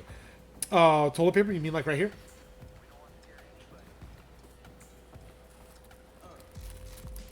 Way ahead of you, baby. Not my first rodeo. Other side? Oh, you mean like, over there? Oh, man. I'm telling you, baby. I'm ready, man. I'm ready, baby. You know what I'm saying? I got this shit. But Tribute, thank you so much for asking. Yeah, you know what's funny? By the way, Tribute 64, real quick. You ready? Oh, the table? Gotcha. Macarena has been pissing me off lately. I keep getting put on terrible teams. You know, my wife, Angry Lady, got to the max level. Yeah. She exceeded 3 and 2. She got to the Grandmasters or some shit like that. She went all the way, dude. Now she's like, I'm taking a break. I'm going to keep revisiting it. She plays it in between matches. What's it called? She plays it in between matches, waiting for Valorant and stuff to load. You say I posted an interview with Anthony Mackie you were talking about? Oh, no shit! For real, dude? Where at? I would love to see it. Yeah, she did. That's how you got 2 kids. God damn it, I hate you. Oh, no, they already left the Discord. So, thank you, though, Zombosaurus Rex, for waving hello. In Twitch. Oh, you sent it to me in Twitch. Wow, I never checked that. Thank you so much. I'm going to check it. Gives you botted teams. You just have to deal with it, I suppose. Mostly to F2 players. In Twitch chat. Oh, shit. You posted it in Twitch chat? Where at? Because I don't see it, Mr. Clappy. I think you can't post links in here. Most matches only have 1 to 2 players. Oh, true. Yeah. Send it to Busy Bones. Yeah, he has a good interview. He went all DM me the link, Clappy. Let's go. Thank you, Clappy. I appreciate that. I know you guys have been waiting. We've been jibber jabbering for a while now. I also wanted to say thank you for everybody who swings on by and does a lot of the different support for all the streamers in our Discord, from Waffles to MJRB to L4AV, all the way down to Mr. Clappy and anybody else that streams and uses it, Ruffy Raccoon, Shan. Thank you guys so much for helping out and dropping those follows and views for people who are trying to obtain a higher thing. Oh, he does talk about Disney. Okay, so this is a good one. How long is it? Let me see real quick. I believe it's like 2 minutes long, but it's a good interview, and I'm not afraid to post it. I gotta feed the children. People tend to frown upon not doing so. Yeah, I know that feeling. Enjoy. Hold on, here we go. Yeah, so this, 5 minutes and 56 seconds. Totally worth it. Here, I want to show you guys the interview that Anthony Mackie did, and it's a good one. So listen up. Here we go. In age, this reality that we find ourselves in is a shared experience. We've all had that gut feeling. We've all had that experience. So that's why I think it's so passionate and poignant now that it's happening, because everyone has a voice. Yeah. You know, and my celebrity voice definitely is not worth more than the regular guy's voice who's out there fighting for, equality for our people. I can't take that away from him. I don't want to stand on the podium and give some half-assed speech about me being in the Avengers and now the Avengers are here to help. Like that's stupid. Right. I love it. I agree with you. And then so what? This, forgive me if this is a loaded question. I just keep thinking about it. Like, what are the ways that you find yourself interacting with the moment? Because I change it every day, and I find a lot of my interactions seem to gear towards just trying to make things better in the actual gigs I have in front of me. Like looking at going back for next seasons and how can I affect different kinds of representation behind the scenes or in front of the camera or whatever. Like what do you feel like it is the thing you feel compelled to do that is your participation in this moment? Well, I think, because when Falcon Winter Soldier comes out, I'm the lead of the show. Right. When Snowpiercer came out, you're the lead of the show. So we definitely have the power and the ability to, ask those questions. Like, it really bothered me that I've done 7 Marvel movies now. 7. Every producer, every director, every stunt person, every costume designer, every PA, every single person has been white. Mm-hmm. We've had one black producer. His name was Nate Moore. He produced Black Panther. But then when you do Black Panther, you have a black director, black producer, you have a black costume designer, you have a black stunt choreographer, you have a black, and I'm like, that's more racist than anything else. Because if you only can hire the black people for the black movie, are you saying they're not good enough when you have a mostly white cast? Right. Right. You know, I'm so telling you. my big push with Marvel, with everybody is, you know, hire the best person for the job. If you look at it now, you know, there's no reason why you can't say, all right, well, I want, even if it means we're going to get the best two women, we're going to get the best two men, we're going to get the best two that, the best two this. Fine. I'm cool with those for the next 10 years because it starts to build a new generation of people who can put something on their resume to get them other jobs. Boom. You know, if we got to divvy percentage, divvy it out. Right. At least for years. He's so good. And that's something, you know, as artists, as leading men, that we can go in and push for and push the envelope. So with Snowpiercer, you know, being on the train, the show is about the inequality, the upper part of the car, the backer part of the rear of the car, the haves and the have-nots. So as a black man playing the role, was that something that came to mind when you read the script? Was that something that you wanted to pay attention to, infuse as you were going into the project?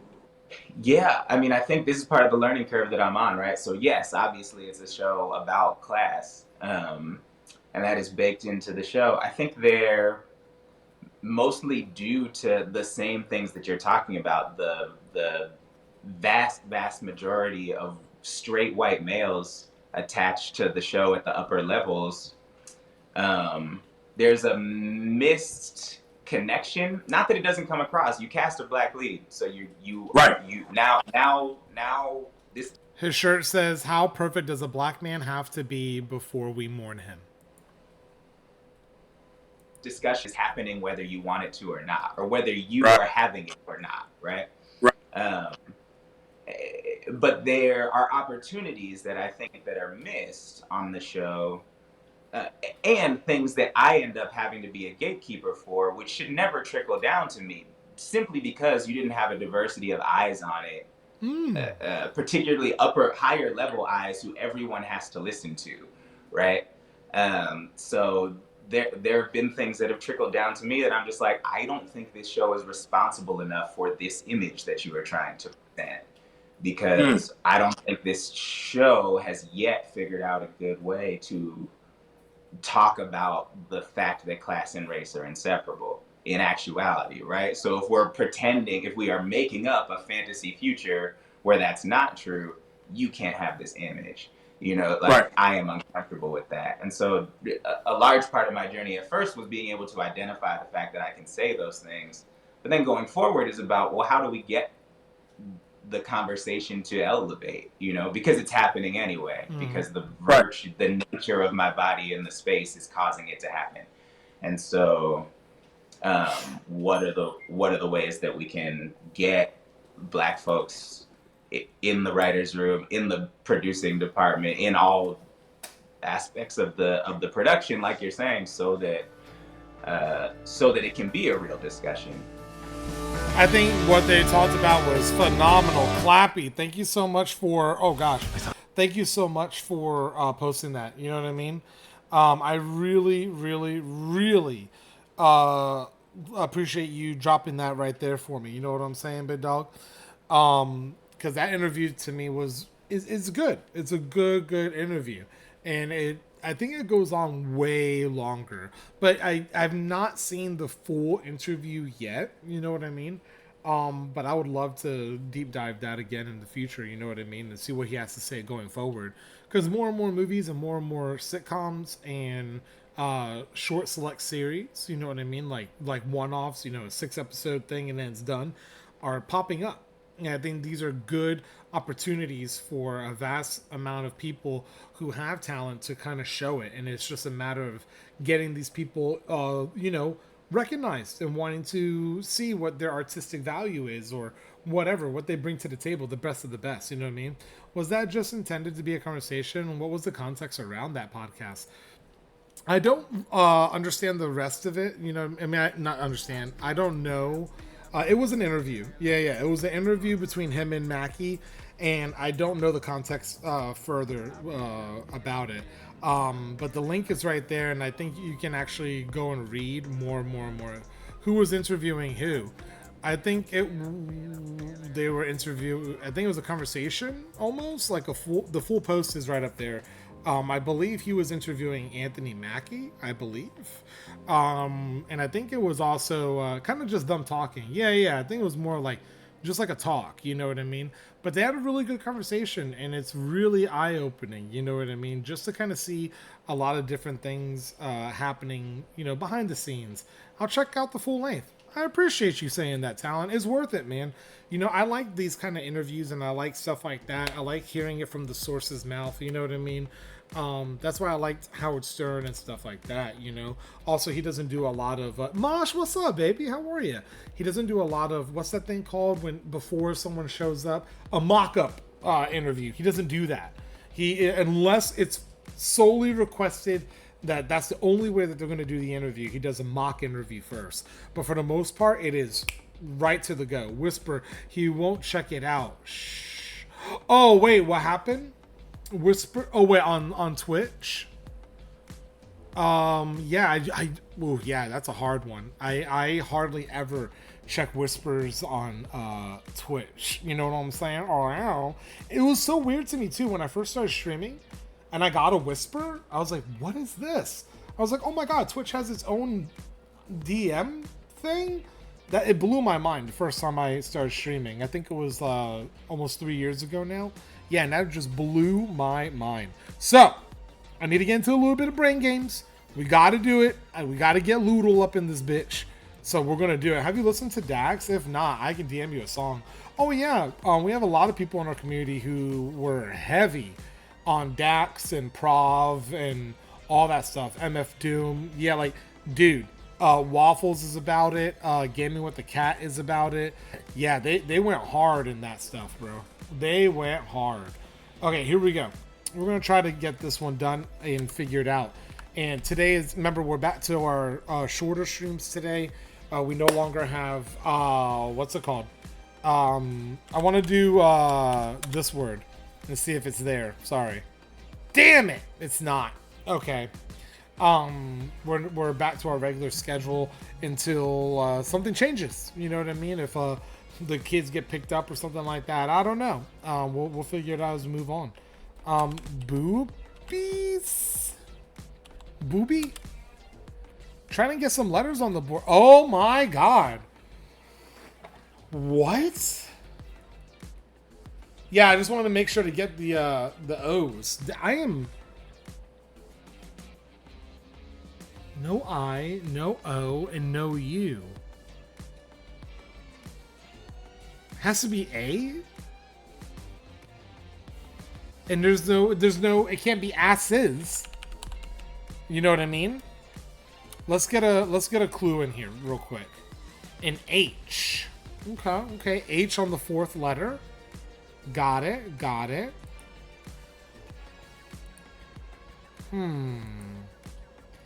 H on the fourth letter.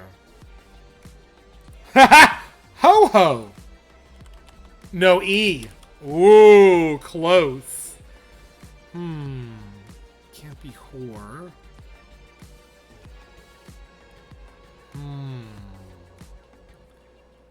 Wow.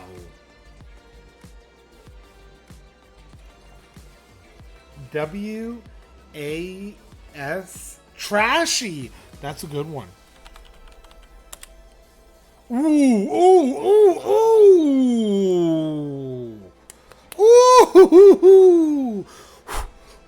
Man, that's good. Very impressive. Very impressive. Trashy. There's an A, an S, an H, and a T in this word.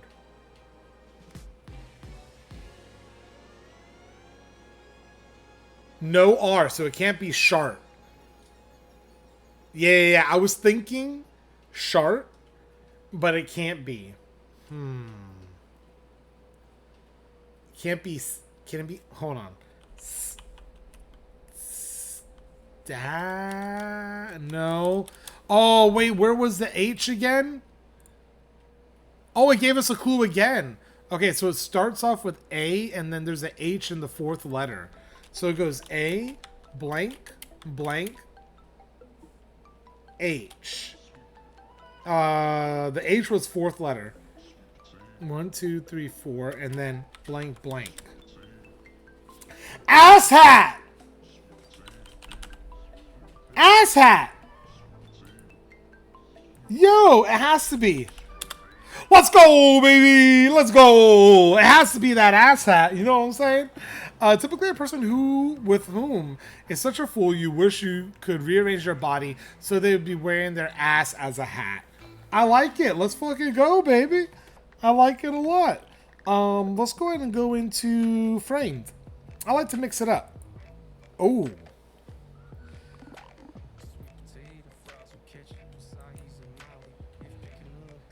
Is this day after tomorrow? Oh my god, that quick? I Am Legend? Really? Nope. It says Shapiro West Productions. Yeah, it did take place in New York. I just realized that Halloween. This one's in California. Call announcer. 1, 2, 3. A snow globe. Why does that look so familiar? A snow globe in what's it called? An older looking movie with 3 characters. It can't be Elf. It can't be Home Alone. Ooh, I think this is an older movie. Let me see this one real quick again.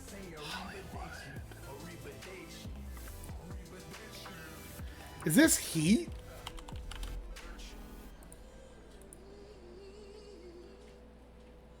Nope. Some kind of true story. Okay, it's in Hollywood. Man on the Moon. Nice, dude. Mr. Clappy. Whoa. Whoa. Look at Danny DeVito. Whoa. I remember this now. This was a really good movie. It was not a comedy. It was about the wrestler. Man on the Moon was about the wrestler. And then like he broke his neck and stuff like that. I forgot that Courtney Love was in this shit, dude. Wow. Wow, wow, wow. Andy? Yeah. Right here. Just chilling. Look how young they are, dude. Because, you know, Danny DeVito be old as shit, man. He's old as shit. He really is. Alright, we did this one. Let's go into Quordle and see what we can get going today. We used the word irate. I'm going to use the word bread today. Ooh. I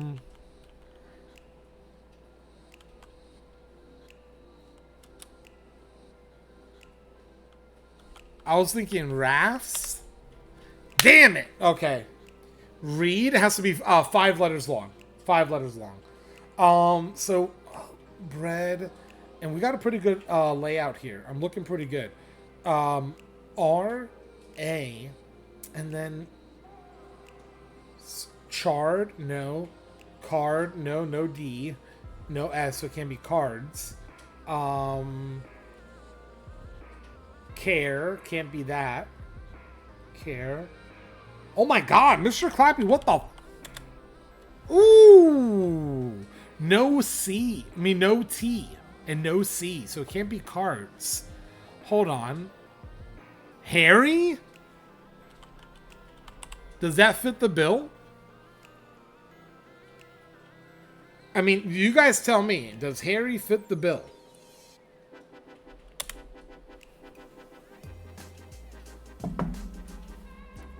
Let's fucking go. Yeah, very Harry Potter. Okay. We're looking good. There's an R here. And then there's a Y at the end. No A, no E, no I. Rudy. Ooh, that's scary.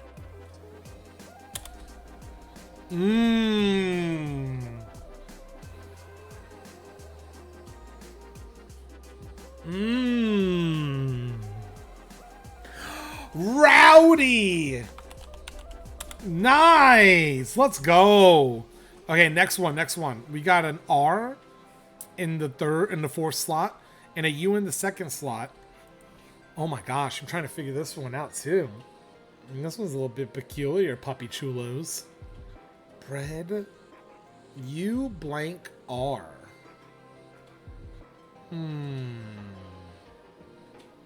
Tauros? No. Oh, that's a good one. Quark. Let's go, Soul! Okay, the last one. No A, no U, no O, no E, no Y. But there's an IT? Let's look at the letters we have remaining. Z. Limit. Oh my god. Let's go, Soul! Impressive! Snarkosaurus was all about it, too. Let's go, baby! Let's go ahead and use a new word. Crash. Okay.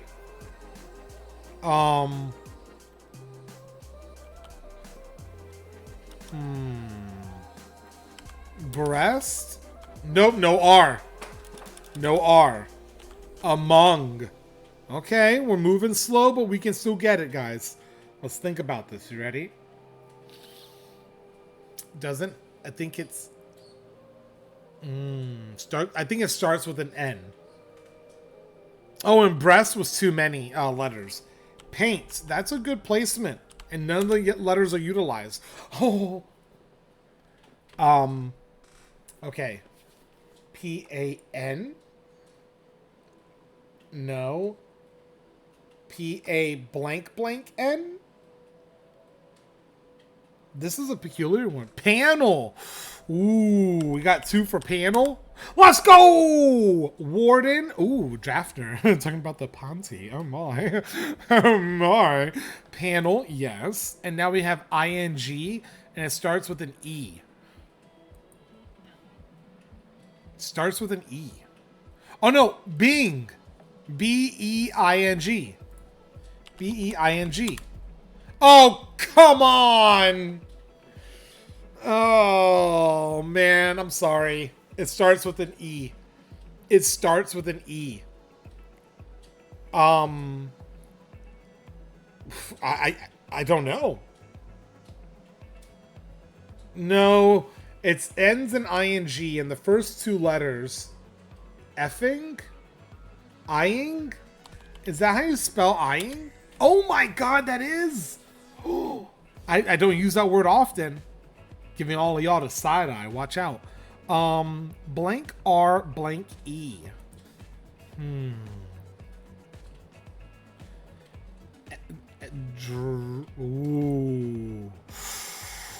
Ooh. We're doubling up here. Soul, I think we're doubling up here. There's a double somewhere. Yeah, I have a feeling. I had a feeling. Oh, free. Freed. Oh, are you sure? Whoa. Freer? Nice! Because there was a D there. Okay, got it. Now the last one. The last one.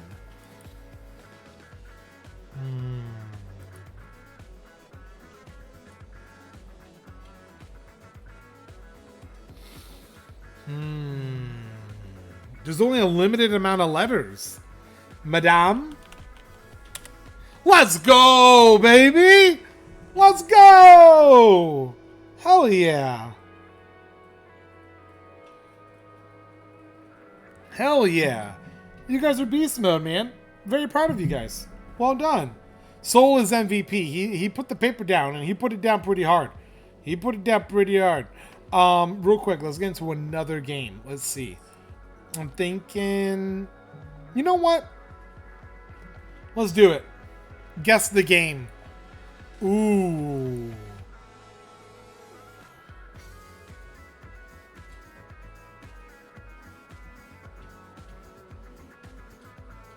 Oh, yeah, no, we're good. I support you by telling everybody about the game.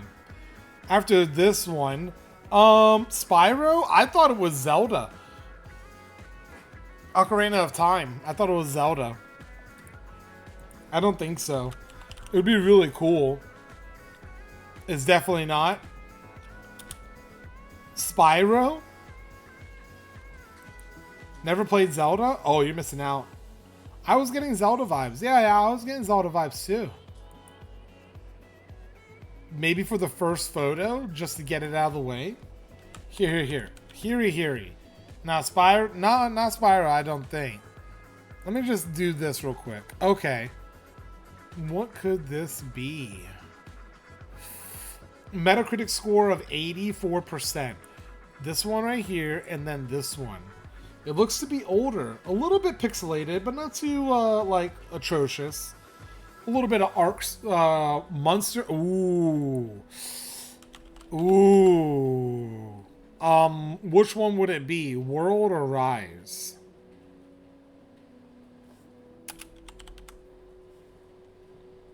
Or, not Rise or World. Just regular old Monster Hunter? Oh, man. Originally out for the Wii. And came out, got a Metacritic score of 84%. This looks very impressive for a Wii. Ooh.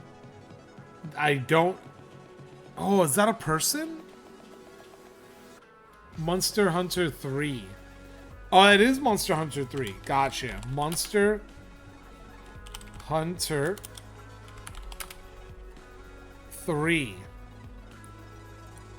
Nope.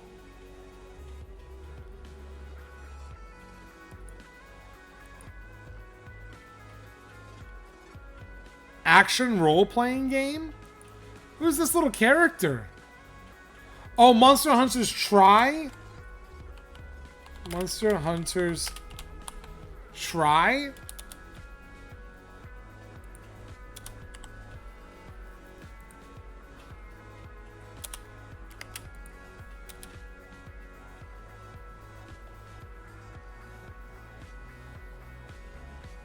Oh my god. Oh my god. How many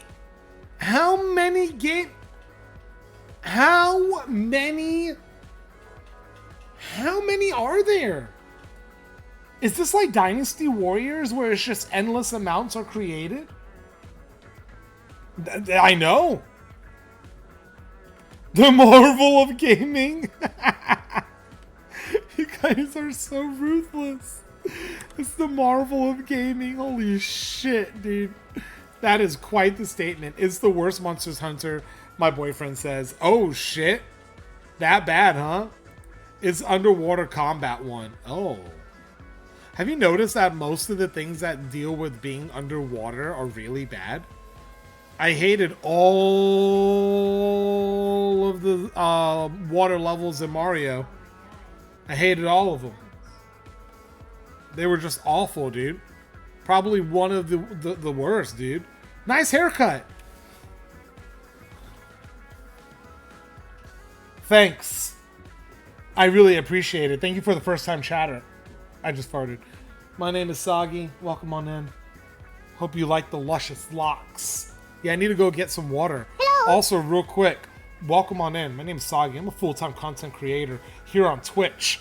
And I'm live Monday through Friday doing the things that I do best, okay? You better believe it. I'm going to run a real quick commercial. Hey, Mom. Hey, I just texted you regarding Little Tissue. Oh, no. I was on raid recently. Don't remember who it was. Probably Glorious E. Doomsack, Census Taker, and or Ragdoll, or ZCWTV, or L4AV. Yeah, that would have been Glorious E. Phenomenal. Phenomenal. Life-changing. It really was. I'm not just saying that to blow smoke up your butt, okay? But yeah, you getting all the love. Yeah, dude, I mean, it's absolute... Hold on.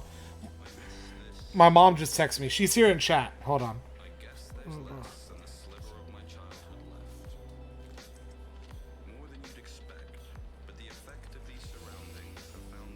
I think you can give her Motrin. Yes, my mom. I think you can give her Motrin. That's my real mom. My mom. Like, I came out of her uterus and vagina mom. Okay? She's here. Yeah. Mom, I love you. Thank you so much for texting me. My daughter is sick, guys. She's over at my mom's house, and my mom's taking care of her right now. I got my son with me. The Soggy Summer Squad was able to hook us up with enough donations in order for us to send the kids to summer camp 1 week on, 1 week off. You know what I mean? But now it's fizzled out. We used up all of the donation money directly for that, and yeah. So now she's home. They're home for the last 3 weeks, and the last week of summer, which is after next week, Angry Lady's off all week as well. So we're trying to figure out when we can do the 24-hour stream. Also, thank you for everybody who came in through Glorious E's raid, stuck around, hung out, got to meet us, got to hang out and meet more of the people of the family. And I really appreciate you. Your lurks mean the world to us. The subs and donations, I love it too. Thank you so much. But more importantly than anything else is you're giving me your time. So I really appreciate that. With that said, I've learned something from the Glorious E raid, and that was I need to run a freaking commercial. So I'm going to run a commercial now, and I hope you guys stick around for it. It really, really helps out the community, and it doesn't take a single dime out of your pocket, which I love. Make these big stinky corporations pay. So today, I kind of wanted to play a little bit of Tarkov, maybe? I don't know. I kind of felt chitty chatty today. You know, question, when do you get back from the water? Oh!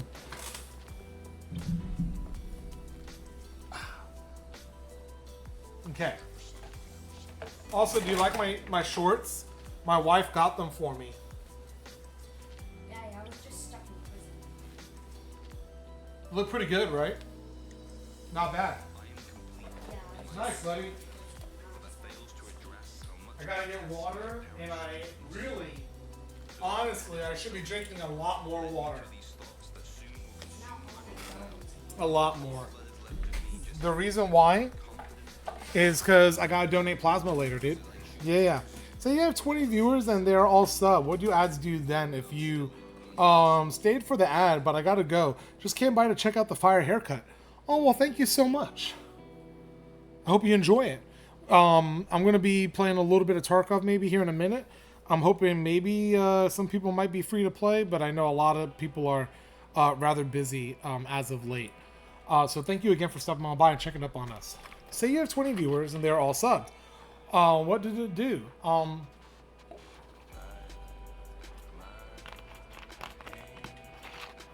Yeah, I might solo, Mr. Clappy. But was it? Did you want to do the trade? Oh, you're really onto this trade. Let me mull it over, baby. Let me mull it over. Let me think about it, okay? Okay, boo. Let me.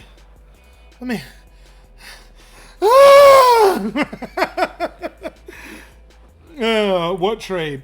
Draftner wants to trade me to watch the video they posted in the Discord for a sub. Mom, I'm being pressured. I'm being pressured, Mom.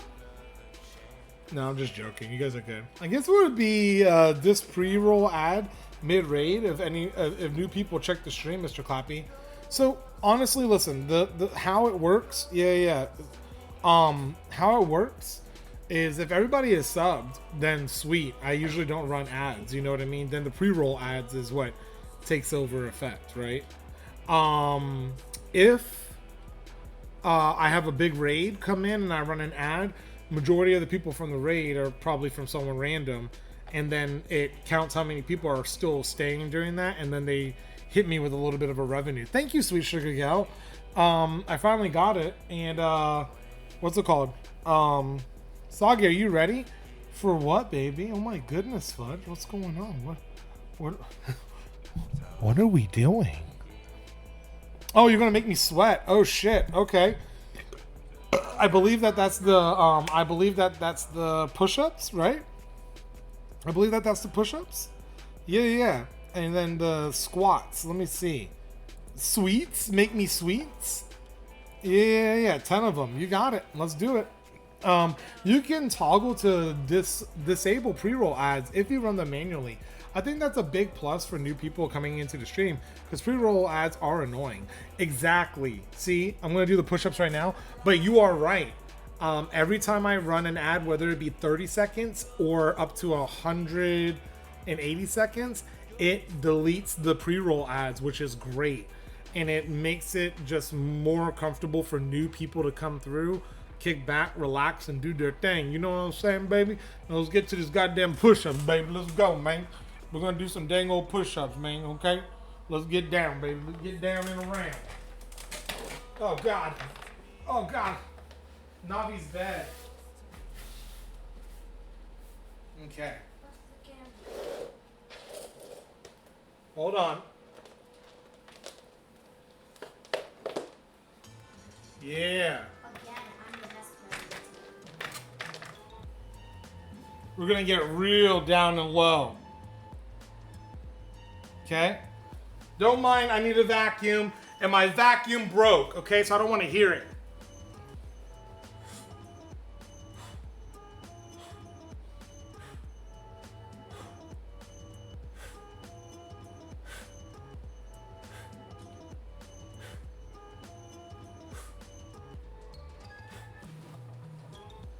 There you go. 260 pounds right there. Pure man. Not really. Just a little bit. Woo!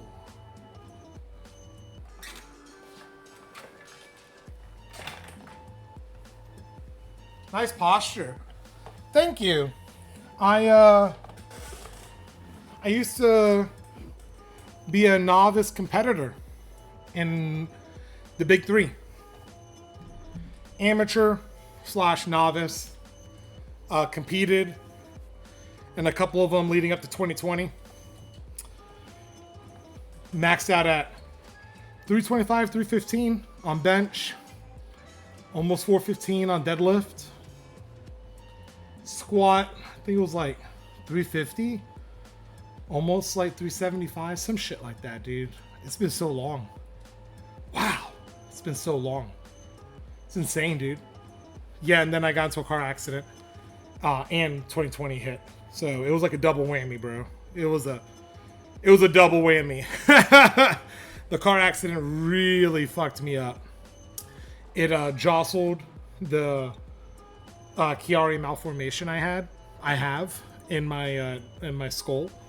It's the hole on the bottom of my skull is just a little bit too big. So then my brain doesn't sit smooth right here on the top. It actually like falls in a little bit, and then the nerves that are going up on the left and the right of your spinal column, they literally get pushed down against the skull, and it causes tremor and migraines. Yeah. So I have to like stay away from inflammation, heavy foods, and I'm like delicate to niacin now because I like, overdid it for many years. Duct tape fixes everything. Exactly.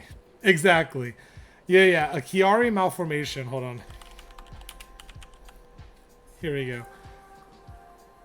Hold on. Here's what it is. I'll read it to you real quick. Symptoms of it are many people with the Chiari malformation have no signs or symptoms and don't need treatment. Their condition is detected only when tests are performed for unrelated disorders, which is exactly true. Got into a car accident. They did an MRI on my head because I was explaining, chronic headaches, cluster headaches, migraine. We're talking like blurred vision, nausea, debilitating, couldn't even open my eyes, had to literally like wrap my neck, cover my eyes, and turn off all the volume and hide away and cry. What was it? However, depending on the type and severity, Chiari malformation can cause a number of problems. The more common types of Chiari malformation are type 1 and type 2. Neck pain, unsteady gait, problems with balance. Growing up, I would just fall over. I had no idea. Went my whole life with this, okay? And I would just fall over like I was drunk or something.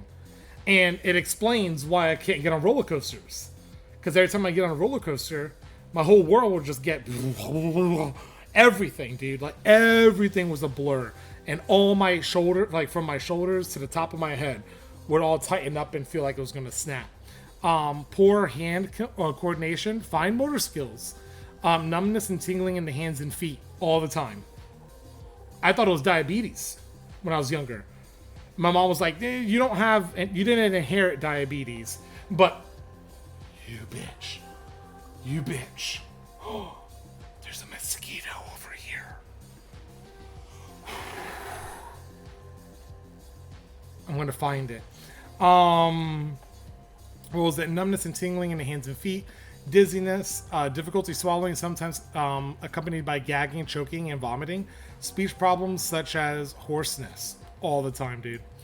Less often, people with Chiari malformation may experience the following: ringing or buzzing in the ears all the time.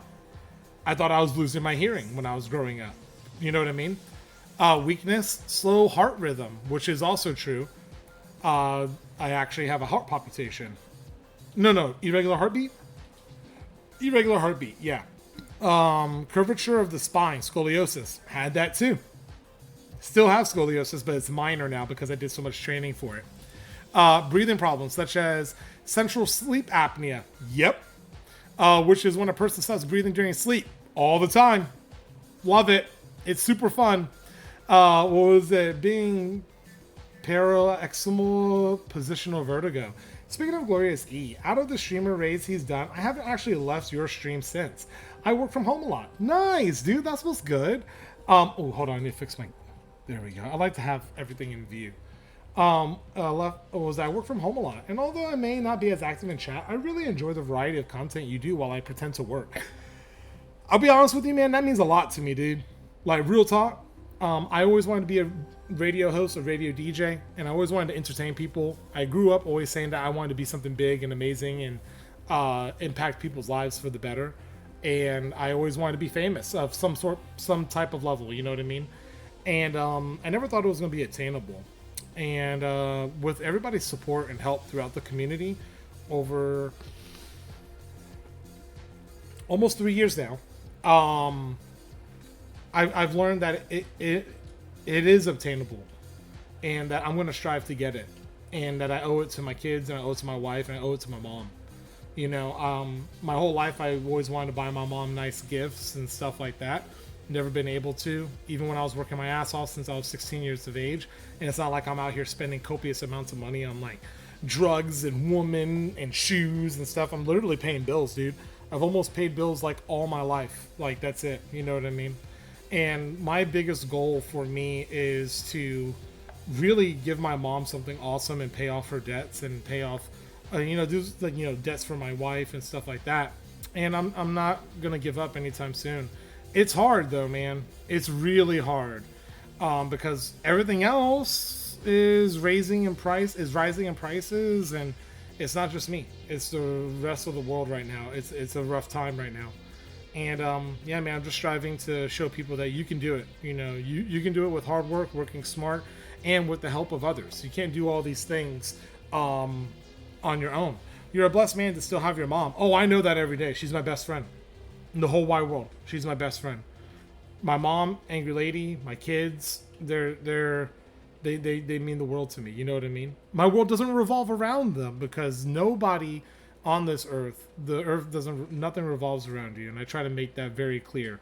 But they are my world. My mom's my best friend too, aside from Raven. Yeah, dude, it's like, I mean, I've said it multiple times on this channel. I've hung out with my mom, you know what I mean, all the time, and through all my hardest times, I would hang out with her, and I'd always feel better. I lost my mom in 98 when I was 16. You know, I lost my other best friend when I was 12. Yep, my grandfather, Papito, he was an amazing individual.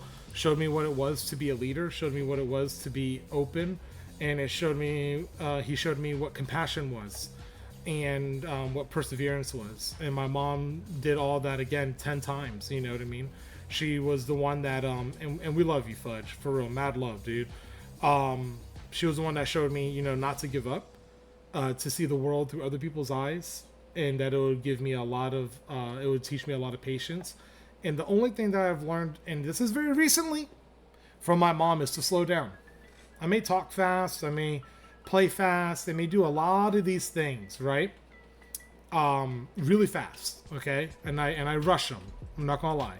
But the one thing that I don't rush and that I take very slow is my time with my family, my time with Angry Lady, my time with my mom. I don't rush her out of the house. I don't want her to leave, you know, unless I got to take a big old poopies. Then I'm like, yo, mom, this is going to be like a 30-minute ordeal. You just got to bounce, girl, because I'm about to destroy this goddamn bathroom. But that's about it, man. You know what I mean? I've learned to slow down and just kind of enjoy what I have, because it could all be taken away in an instant. So yeah, man, you know, as I get older, I'm learning.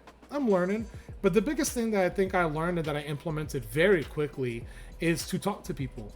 Just to talk to people. My mom forced me to do these things. She would be like, order pizza and you talk on the phone. And I clearly remember saying, no, I don't want to talk on the phone. I don't feel comfortable. And she was like, oh, I don't know how I'm going to break this fucking kid out of his shell. And slowly but surely, with her persistence and her love and her knowledge, she was like, you know, Soggy, just fucking move forward with it. So I'm trying, dude. I'm trying, and it's better. Raven Ramble said, I recently lost my mom this month to dementia. Sending hugs to all of you hoes. And we love you, Raven Rambles, and I'm hoping that we provide some type of comfort and love for you too. And you know that you're one of my best friends, Big Dog, and you know I got mad love for you. And Raven Rambles is a bad bitch, y'all. So having her here and be with me and the community and be a part of my family means a lot, dude, because she is. And so is Busy and RavenCon and Steel. There's so many people in this community that I can't wait to meet, that I can't wait to see, and some that I can't wait to see again. You know what I mean? Crown, what's up, babies? Crown is like a brother to me. Yeah, I've known him since I was almost like 10 or 11 years old. Shit, that's not true. We've been younger because we went to the same park. I do believe we've known each other since about 8-9 years old. So, hugs to Raven. Dementia is one of the worst things in the world. Stay strong, but no, it's okay to need a mental break.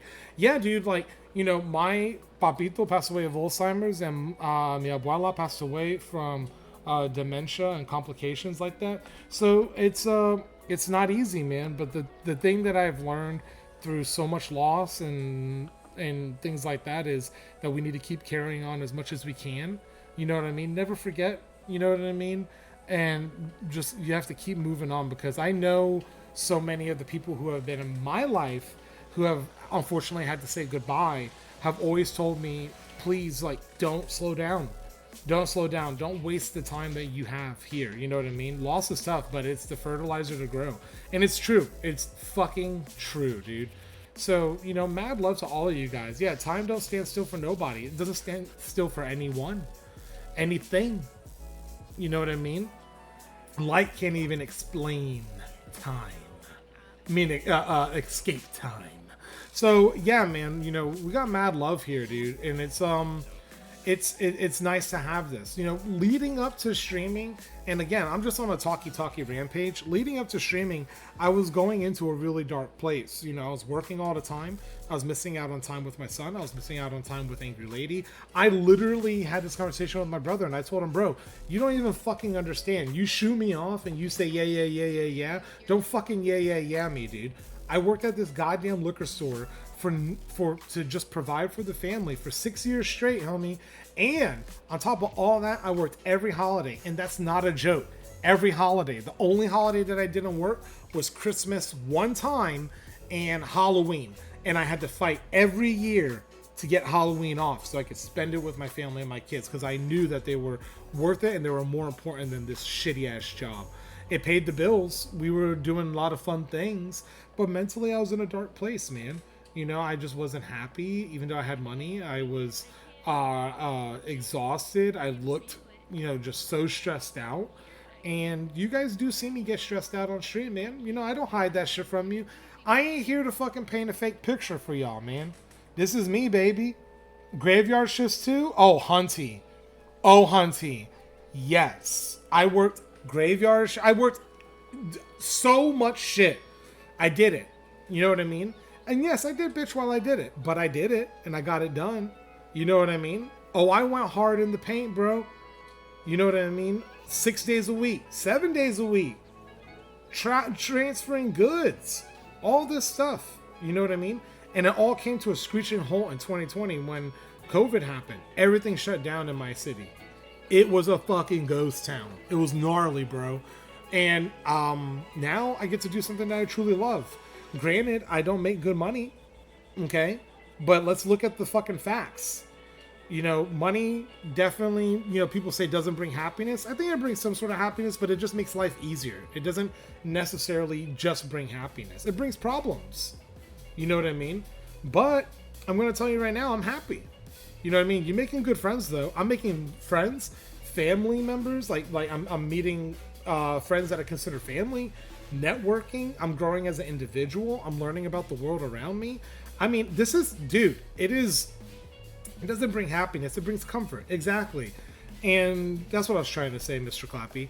And I love what I do, but I want to make it successful. You know what I mean? I look at Dr. Disrespect and I see what he's been through and what he goes through still to this day and how diversified he is in so many different aspects. And then I look at other artists, you know what I mean? St. John and all of that. You got at least one viewer from Sweden. Oh, I got viewers all over the world, baby. We worldwide. And I love it. I love being able to say that. You know what I mean? But I think what I try to bring to the table versus other streamers is the knowledge that you got your own life, homie. You got your own day-to-day. You have your own struggles. You have your own quirks and all this good stuff. And, you know, when you come through, you come through. When you can't come through, then you don't come through. It's all good, baby. We got people from Australia. We got people from Malaysia, Singapore, Brazil, Chile, fucking west coast of America, and in my homeland right here. You know what I'm saying, baby? We got people from South Africa. We're worldwide, baby. We got people from Canada. You let it know. Gotham, you better believe it. But yeah, man, so I'm happy and I'm blessed to be able to do this whenever I want. No one says I have to show up to stream. I am my own boss and I don't take it lightly. I know people, I like to think people count on me to go live to help them throughout their day, whether you be at work, streaming yourself, or in college, or a stay-at-home parent, or, you know, just a stay-at-home roommate who literally makes everything. I don't know, dude. Whatever your situation is. I know that you're home or at work or on the road, whatever it may be.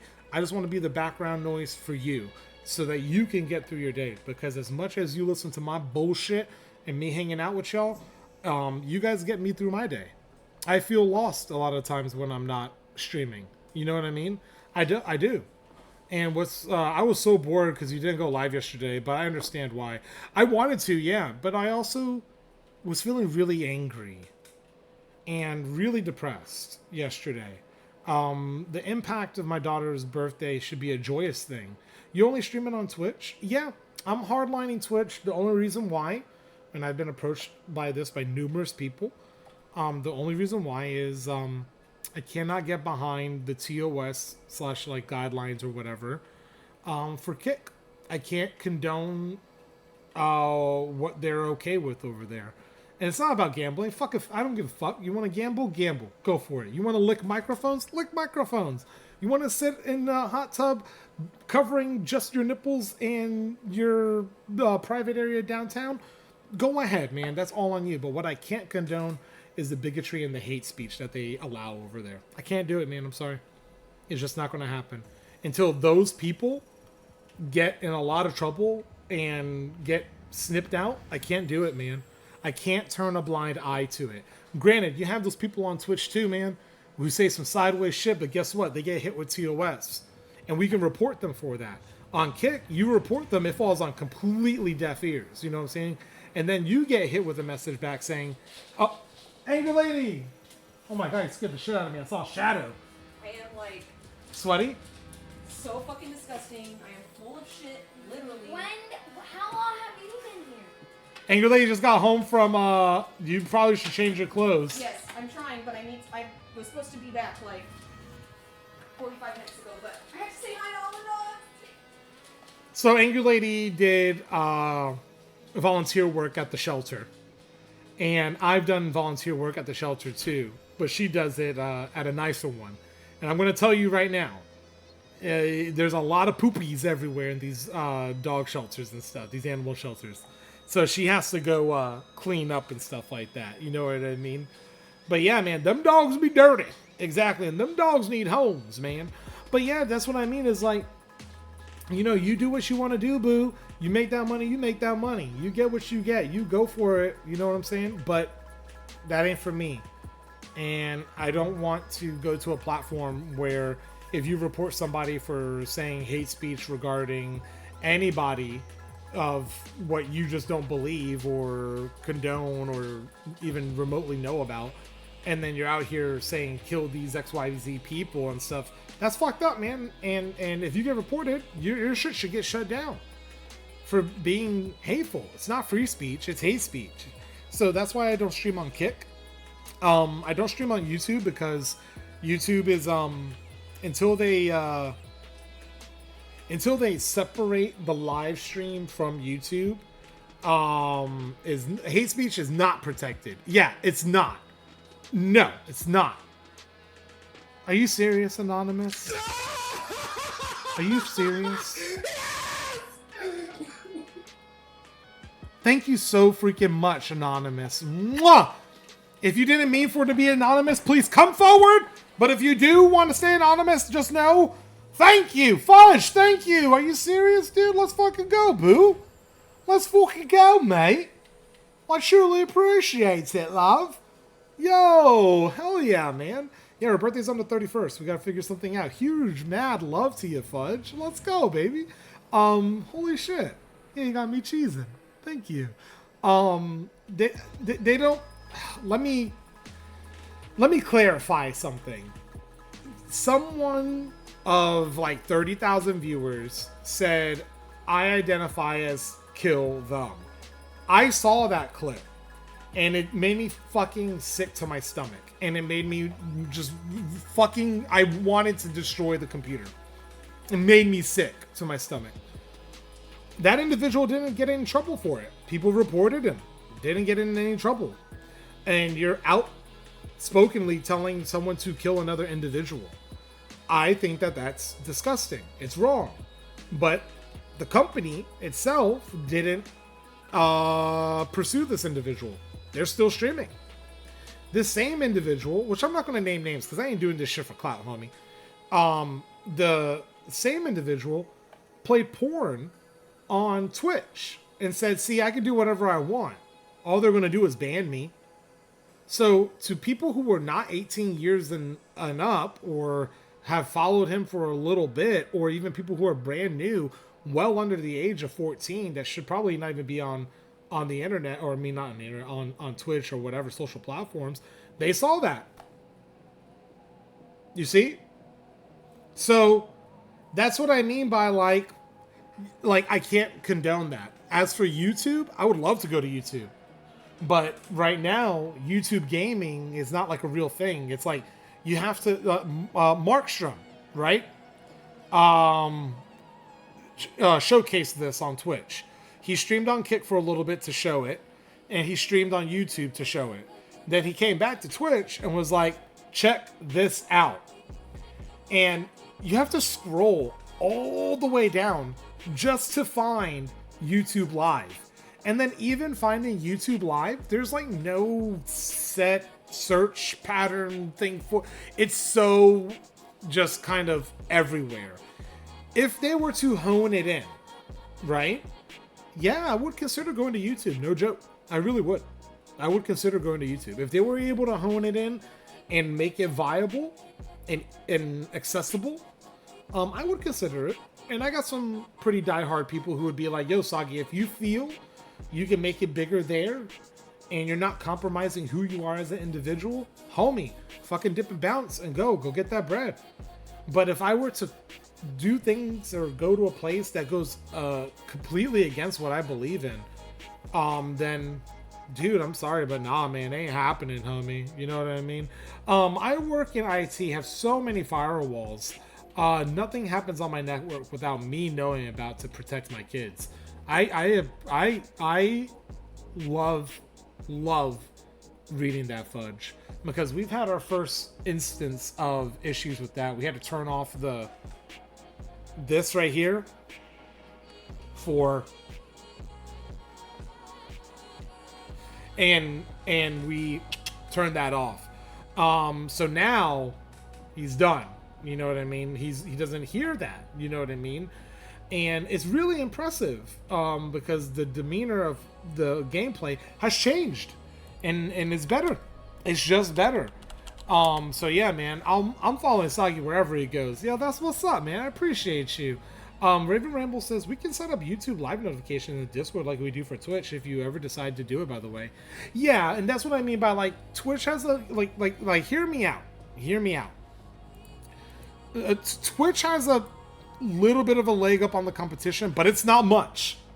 We're talking like hair follicles of a length of a difference. It's dismal, okay?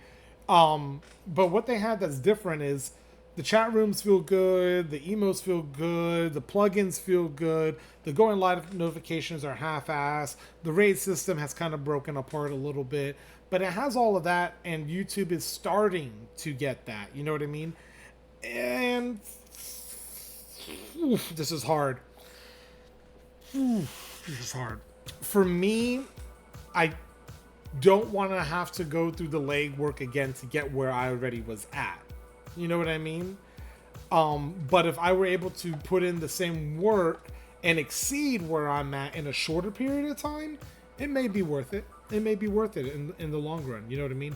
Plus, it would give me, you know, I think Twitch is greedy in my opinion. Oh, 100%. Absolutely.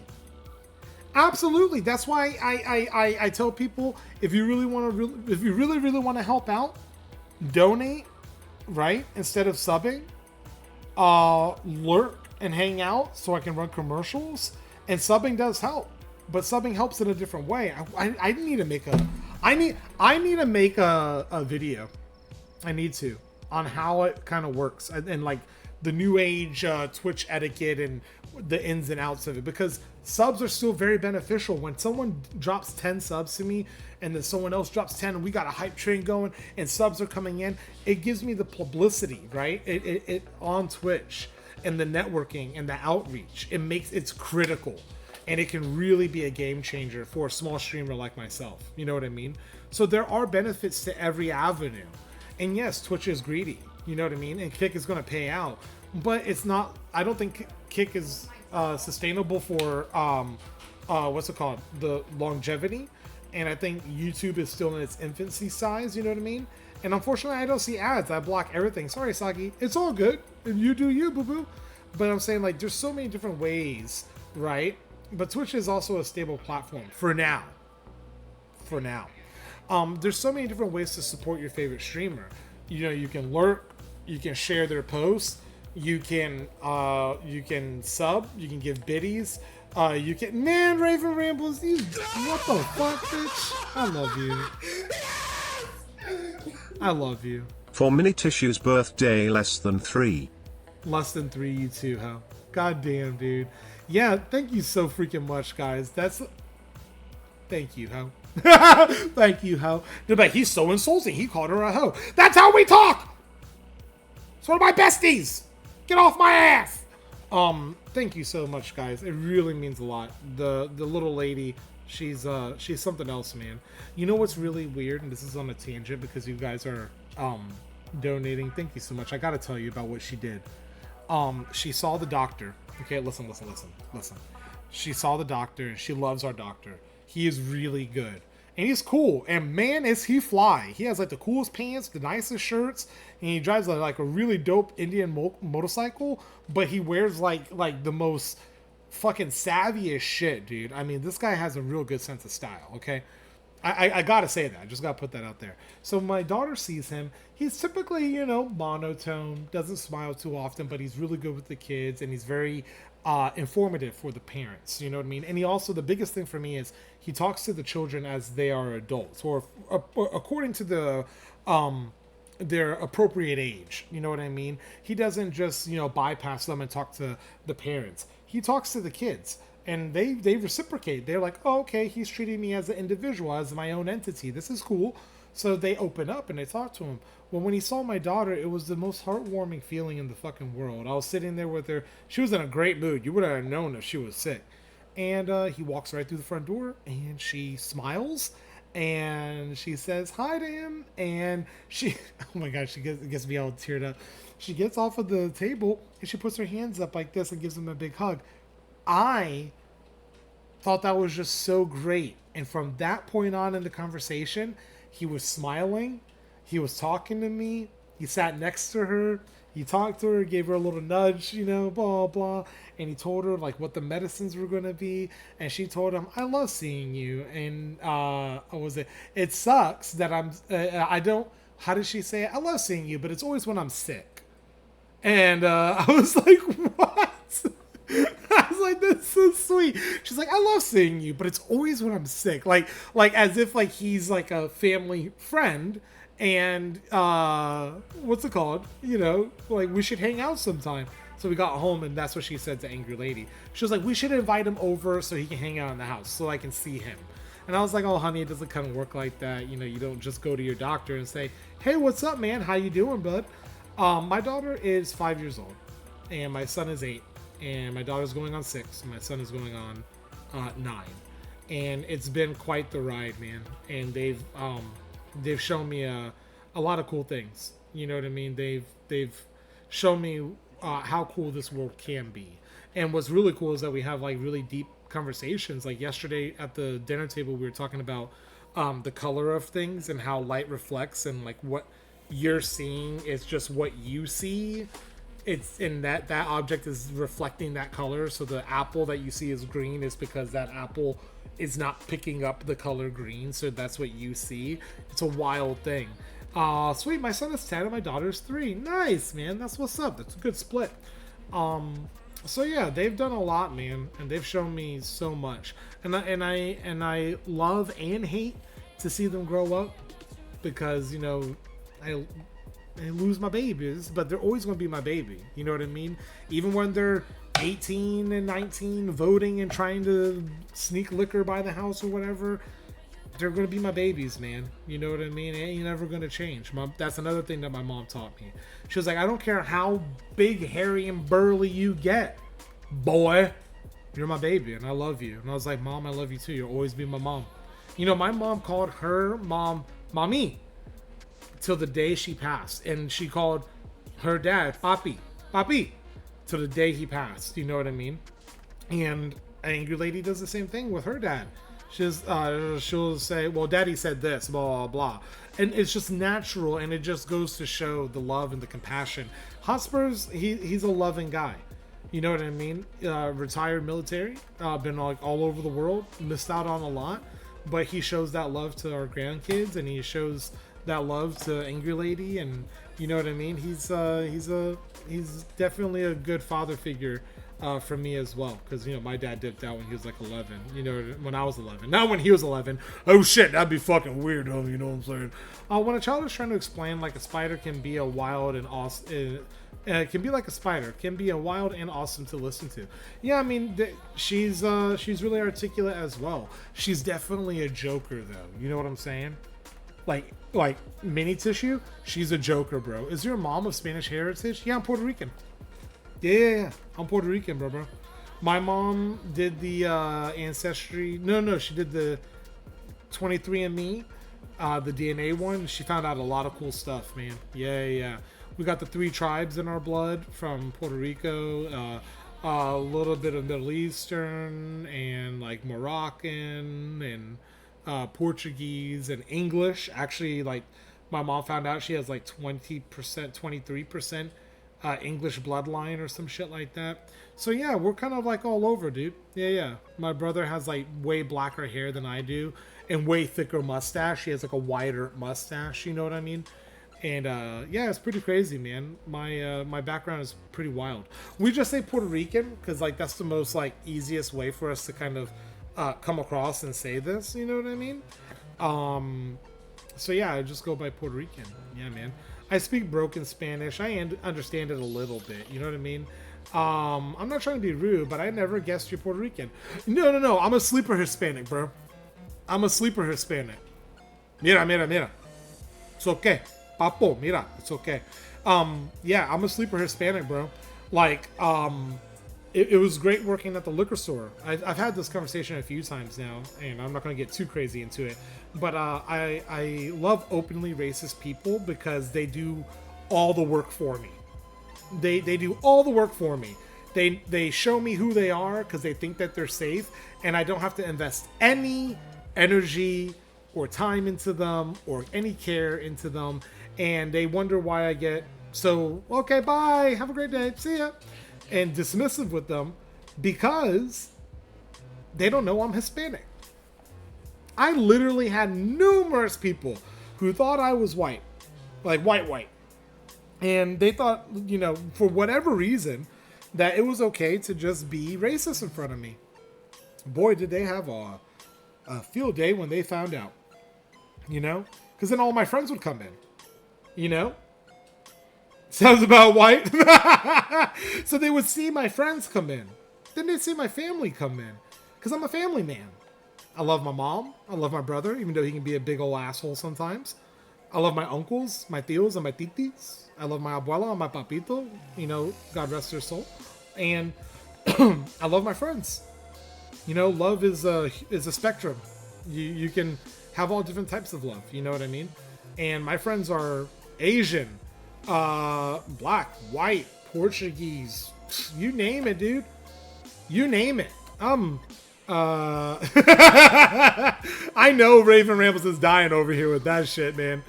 But yeah, dude, all my friends are like that. I have a, bro, we are the world kids. Yeah, man, we're all over, dude. Basically, my philosophy was, if you ain't hurting yourself or others, guess what? You're cool by me. And if you want to have a good time and enjoy life and not get all worked up over all these other things, then homie, you're good. You know what I mean? That's it. We are the world's kids. The audacity of this casualty, this cacosity, god damn it. We all bleed the same color. Yep, says the palest person in chat. I love you. But yeah, man, it's pretty wild. That's why it really upsets me. Where I'm at right now in this state that I live in. And in that it's turning into something that's really, really sad. I've never been to Puerto Rico, but I was in the Dominican Republic with some of my old co-workers. It was cool because we weren't in the resort area. We got to actually see the island. Yeah, man, that's another big thing. Except for the squids. They got blue blood. Yeah, man, I feel the same way. It was really crazy and eye-opening to me when we went to England. Angry Lady had taken me and the little guy to England.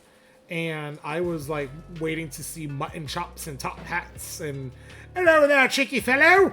And I saw the exact opposite. It was like New York City. It was more rare to see plain old white Brit. You know what I mean? That was rarer. It was awesome.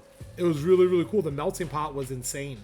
I mean, I saw all walks of life in England. It was literally just English style New York City. And just blown up. It was wild. My favorite thing was actually going out to the rural areas because it was smaller pubs and stuff. So you know what I mean? That's the government behind you. That's Angry Lady back there. Yeah, she's out of focus, man. So you don't get to see all the goodies, bro. Take a chill pill, bro. Someone fact checked me. What? We all got blue blood until it hits the air? I believe so. It was more cool because I wasn't on vacation hanging out with the Moroccans I see every day. I mean, it was really cool growing up where I grew up because I got to see so much. Now older, it's definitely going in a wrong direction. And it's really, really sad to see. I'll divulge this information. Living in this state, the armpit of America, Florida, growing up, there was a lot of diversity, but there was also a shit ton of racism and weeding out like heritages and stuff like that. Like I didn't notice it until I got way older, you know, like in elementary school. It was, you know, they were really, you know, oh, we only speak English here and this and that. And then all of a sudden, and it was really, it was really peculiar. But then we were able to kind of break free from it. You know what I mean? But now, what's it called? It's kind of going back.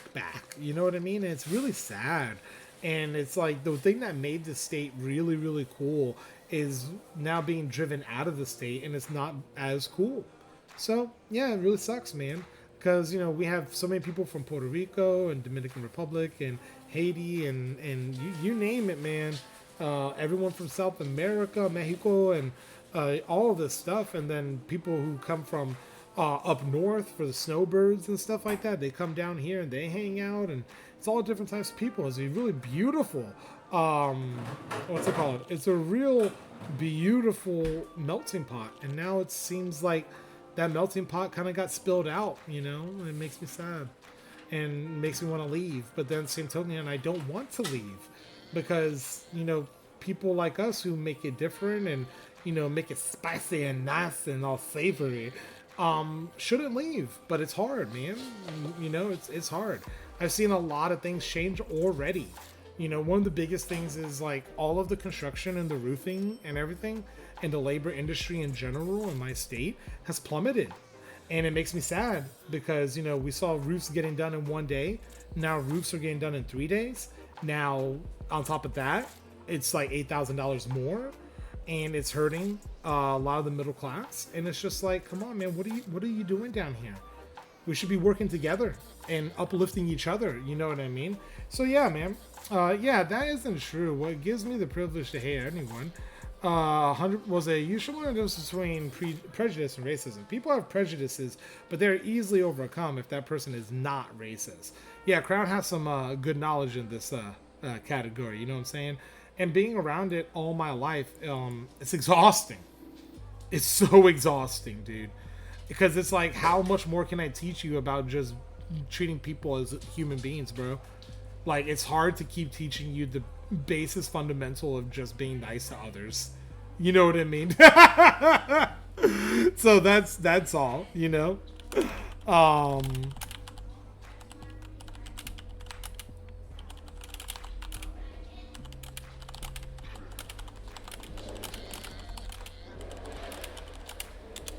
Oh, I'm a sponge at the moment? Yeah, learn. It's good to learn. It's good to keep moving on through this. It's kind of funny how we got into the subject because we were talking about Chiari malformations, and there's a couple of things I just was reading on the side that really blew my mind real quick about the disease that I have, basically.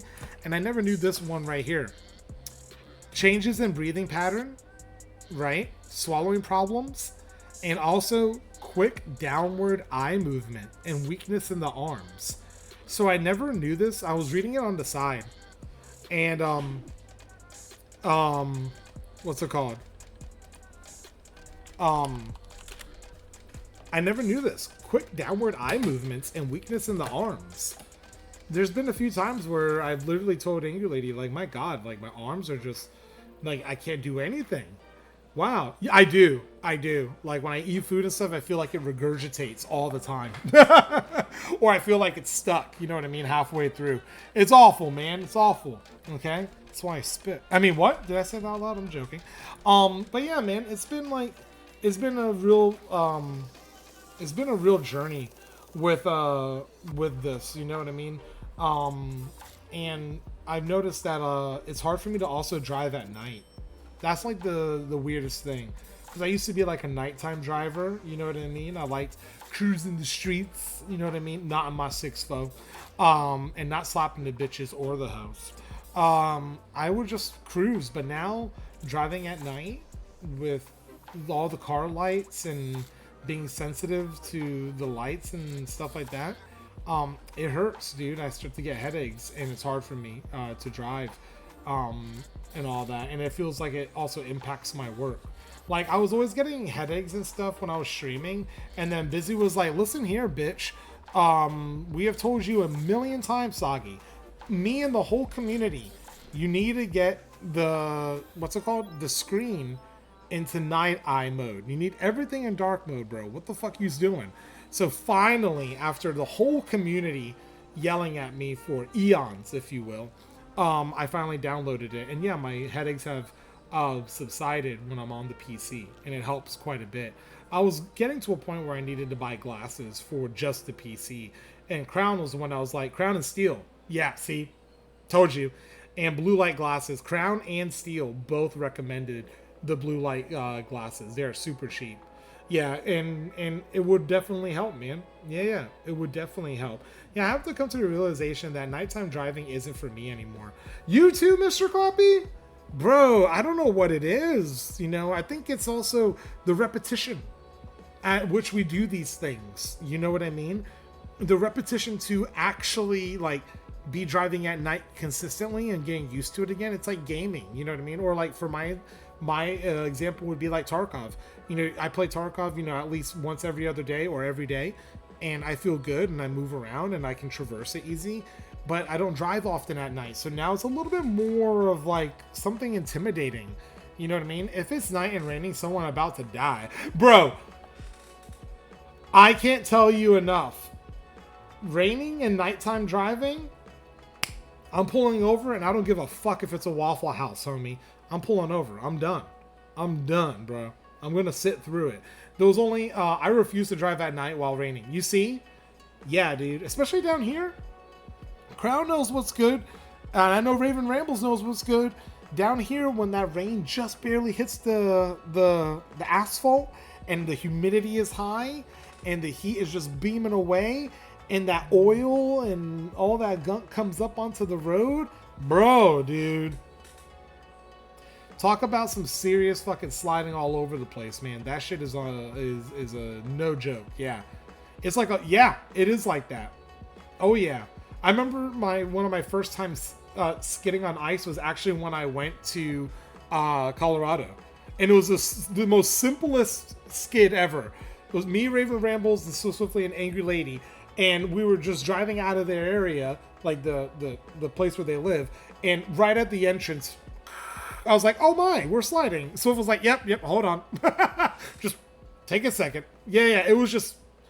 I'm super cheap. Night driving is dangerous in SA. San Antonio? Texas? San Antonio? Seattle? South Africa. I knew that. Easy. I was just testing you. I'm horrible with acronyms. Horrible. I'm sorry. First try. Yeah, on point. Yeah, you can't. Please, fuck with me. Well, guys, Angry Lady got home, which is my cue to get in that dang old car, eat lunch, hydrate some more, and get the fuck over to the plasma center so that my mama ain't gotta be hanging on to those dang old kids all gosh dang old day. Now, real quick, before I call it, I want to say something to all of you guys. And this is on a little bit of a serious note, okay? I just want to say this to you guys. All of you guys hanging out in this spot right here means the world to me, man. Real fucking talk, dude. Thank you for the donations. Thank you for the biddies. Thank you for all of that shit. But thank you so much more for just giving me your time, man. You're never going to get that time back. And I can't thank you guys enough for it, man. You guys make this journey fucking amazing. And it's not even... It's barely started, dude. We're going on 3 years of full-time streaming. And it's been a hell of a ride so far. I kind of want to do something a little bit different. And I want to go try to support... I kind of want to... Oh, yeah. A titty a day keeps the doctor away. Peace, love, and respect. Draftner. I'm going to watch that video on next stream, man. Tomorrow. I was just in a little bit of a talky, chit-chatty, Raven rambling mood, if you will. And I will watch that video. But I want to go and say hello to, what's it called? Ninja Hitman. He is a person we've never raided before. And, what's it called? He's doing some Tarkov. And we actually ran into him, I believe, through Tarkov, and he was actually really nice and humble. And we decided, you know what, we're gonna stay. He actually killed us in Tarkov, and I was like, you know what, he seems pretty cool actually. So we gave him a follow and we hung out. That's the kind of Tarkov players we are. You kill us and then we show up in your chat room, we go, GG's, we almost had you, and then you come back at us and go, man, that was wild, man, GG, see you too, how you liking the game? That is the kind of networking and hanging out that I'm about, man. So get your raid banners ready.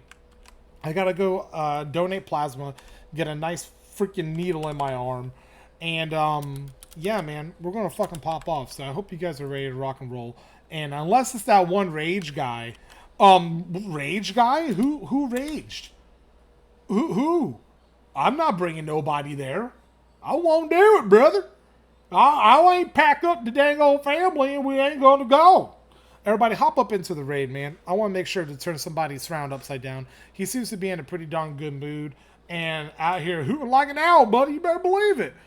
He's doing, what's it called? Escape from Tarkov, getting creamed and rolled with mental haze. Guys, thank you so much for all the love, all the support. Thank you for chilling and hanging out with me through all my chitter-chattery. And I will catch you guys tomorrow, man. And as always, check out this shit. Treat others how you want to be treated. Love yourself. And have a good rest of the day, guys. Bye.